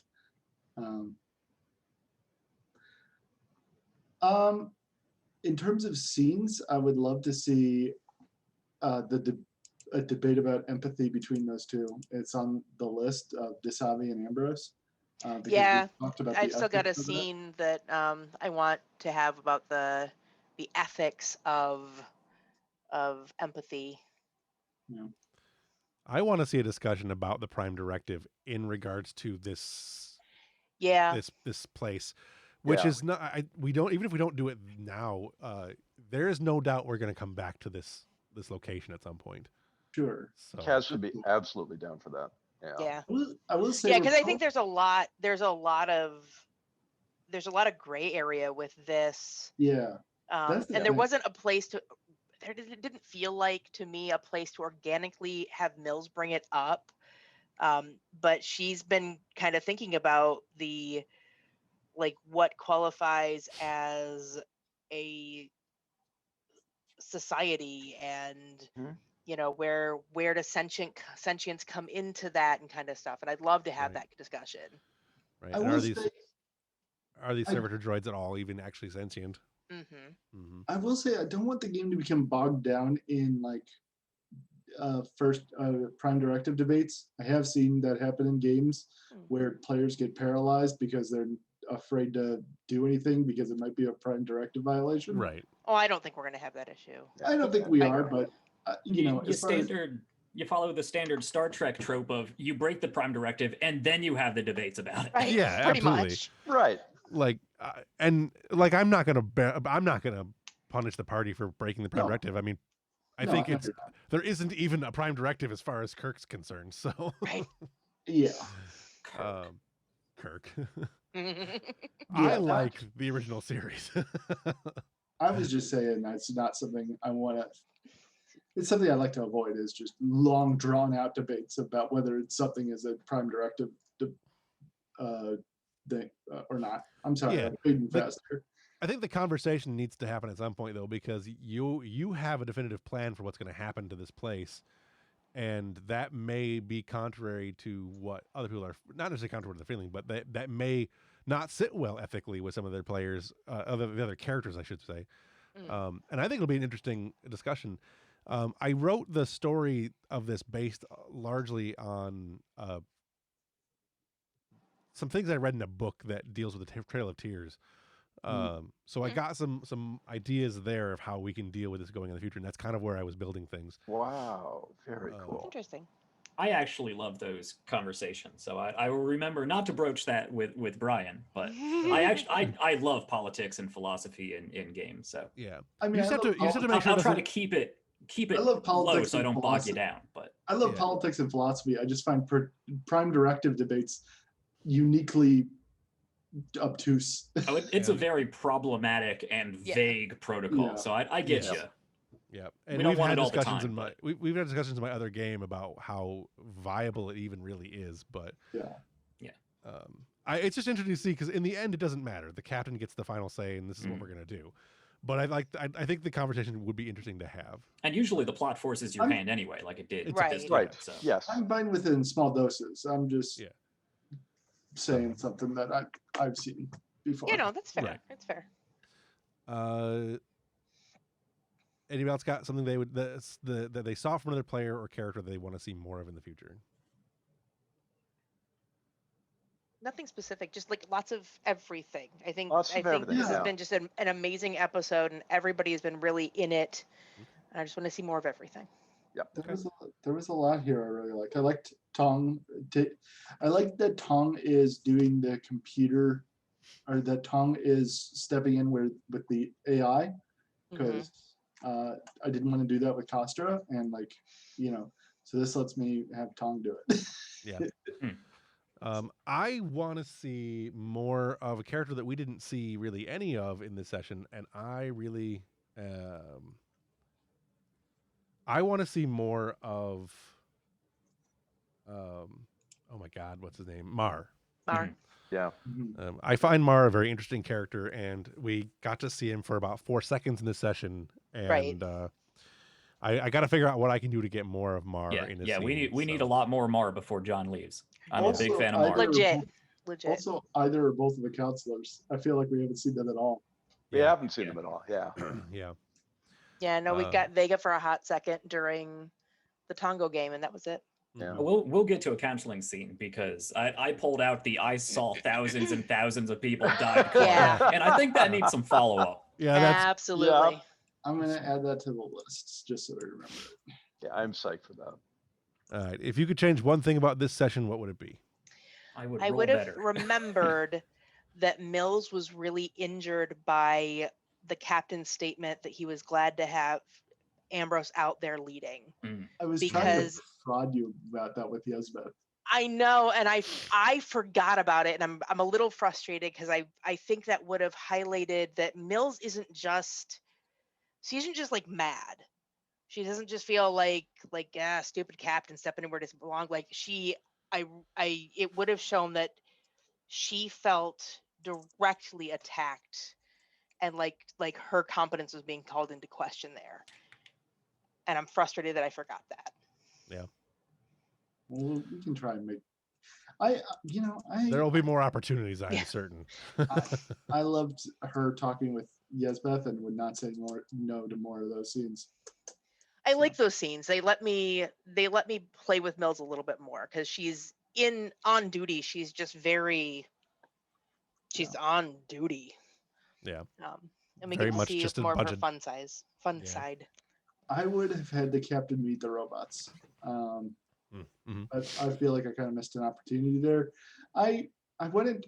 I don't know. I'm of two minds about it because I didn't want to like swoop in and steal Ambrose's agency in that situation. But I kind of wish I'd been able to have the captain deal with them firsthand rather than hearing about them just secondhand. Right. I think it would have been really cool if we had maybe not even more time is the correct word, but more narrative space to actually play that through a little bit more, because I really like the contrast that you were focused on the core and you were kind of on the core side. You were really interested in the core. And obviously Hage and Ambrose had their own distinct differences of opinion on the entire matter. And then Ambrose was on the other side. Sorry, hit my microphone. And I was all about that. I had agency, as you said, with the Abandoned, and I was sympathizing with them. And I think it would have been cool to brought them have together. both of us come together as kind of on different sides of the table. And then between the two of us finding that common ground and bringing these two sides to that common ground with us. Yeah. And that would have been an interesting opportunity for Cass to triangulate the two too. Yeah. But Yeah. by the That time would I felt like accomplish all that those things. came up, the situation We'd already was more or wrapped the less core already plot pretty resolved. much. Yeah. Right. Yeah. Well, I will say That was I a feel really like quick there- turnaround on that roll. It was a good roll, but it was a really quick turnaround. I feel like there wouldn't have been that much daylight between the two of you. Like I feel like you guys would have agreed pretty quick, to be honest. I like it this way because it gives us an opportunity for Ambrose to have had that personal connection and Hage to have gone on to still just think of this as a place that Starfleet's going to use. Like, Mhm. Yeah. not having like these are robots. They're, there may be some sentience there, but we can work with them. We'll make it work out. Whereas Ambrose has got more of opinion of this is a society. They've got their own, whatever. Yeah. That I think is a more interesting going forward story that we can get into. It gets into the whole sentient and autonomous rights and stuff like that. I think it'll be an interesting conversation. And it's not lost on me that Ambrose has sympathy for these AI, but is having trouble with Yeah, Eva. With Eva. right. Or that Yeah. he's half machined himself. That's true. Yeah. Yeah. There's Right. a lot up there. Yeah, I think it's an interesting dynamic what we got going on there, and I think it'll be fun to play out some more. So I'm looking forward to it. Anybody else got anything they want to add? I am definitely looking for more of an excuse for Ambrose and Cherka to come together a little bit more, because I have a really cool idea for a bonding exercise with Ambrose and Cherka, but I'll put it on the list. we need to. It would Ambrose. need some instigating factor. It's not something that I think I would just bring up out of the blue. So Well, let's make it happen. What instigating factor do you need? I mean, I think she kind of said it herself. So far, it has been just all business all the time, and she doesn't think Ambrose likes her, or appreciates her, or anything. And I think we need to find some way, whether that's a social setting or on a mission where she performs really well, or if we're on a mission and it's just the two of us and I need her technical expertise to augment my combat expertise, whatever it may be. I think there needs to be something that because honestly, Cherka really hasn't done much but burn herself on her own force fields in front of Ambrose. So not inspiring a lot of confidence. I want that confidence inspired so that I can work with it. I'll tell you Comes what. down to Use roles, really. Mills as a go-between for that too. Correct. Well, She was I was gonna very say, helpful on this mission. Right, but Ambrose wasn't there for a lot of that. Yeah, I was Right. face down on fire, and Mills took that advantage. Yeah, well, you got knocked. After you got knocked into the building, that's when Yezbeth was awesome. And Yeah. So Yeah. here's Yezbeth an has been idea great, that just not in front of Ambrose, unfortunately. here's an idea that I want to throw out there for after we end the season. So around the time that John is going to be gone. If we end the season there as far as the main plot storyline goes, and then did a couple of episodes that were much more intimate, smaller episodes where it's these three characters are going to be on this mission over here, and have them kind of be abstract when their timeline happened. Like they could be happening at any point during the last several months of missions prior to the captain being killed. What do you guys think of that idea? I think it's would really have to- cool. I would have to. I don't think I'm thinking about it right now. I'm too tired. Sure. I'm not sure. It sounds weird to me, and I'm not quite wrapping my head around it. Let me Right. think about it when I'm awake. Yeah, think about it in the context of the episode where Picard and Wesley go off to take Wesley wherever Wesley's going. Oh to yeah, get like the hell off that ship. isolated scenes I'm fine with. I thought you were talking about like a non-continuous time. Well, it would be the smaller storylines would it be like filler for stuff that had already happened. So we're not progressing the main storyline forward. I so feel we're like not- those work better as B plots than just ambiguous happened sometime for some reason. Yeah, I don't the disagree. episodes. I was just thinking the idea because otherwise we end up playing with three players and not having John. So I was trying to think of ways to keep us being able to play the I'm maximum good amount of with time with a minimum amount of loss. I'm good with smaller scale stories. I love that kind of thing. Yeah. In I will fact, figure something out, but in fact, I don't know. I want to think about it more. But I do kind of want to do a holodeck episode. Don't know how that would work, but I don't know. the only real issue I have with us ending the season and John leaving and coming back, and us coming right back or coming back shortly thereafter is Kaz not being there for the captain being in Chirka now. Mm. So, because I think that's an important story element that has to happen, unless something also happens to Kaz where Kaz is injured and has to be off somewhere for Right. a limited amount of time. So, Or I'm just or throwing Cass- ideas out there to what I can do with the story. So, Or Cass is called to this station to be a liaison between Core and Starfleet, or she's reassigned to Narendra for whatever reason. I mean, Yeah, there are a lot of ways to Right. handle Yeah. it. Or yeah, off and back. yeah. I'm just- open to talking about it. I think it's a very important scene to have that to have Kaz dealing with the captain and Yeah. the, Yeah. the loss that of is Kaz true. and all that stuff. So that would be Yes. a really weird shuffle of We command. could always do a flashback scene, like if we've gone a little while and Yezbeth Hage is a going concern, we can do when John comes back. We can do a flashback scene to when Yezbeth first got Hage. Yeah. Them talking for the first time. well, we'll sort something out. I'll figure out something to do with the story. And like I said, we'll probably take a short break anyways, just so that I can get more plot written. So Right. All right, sounds All right. good. I got nothing else. Anybody else got anything? No, I think I'm ready for bed. Nope. Yeah, good for me. Yeah, and a handful of Tylenol. Yep. Yep. Mhm. All right. I'll talk to everybody later. Yep. Alright, Yeah, Take it next easy, y'all next week. guys. Thanks for running long today, Jeff. I know it's a pain, Yeah. but I appreciate Well, it. next week will be probably short, but not Okay. short, but shorter. But so we're good this week. So Still appreciate it. Thank you. Yep. Yeah, this was a Yeah, great later. game. Bye. All right, catch you guys At later. all. Night, guys.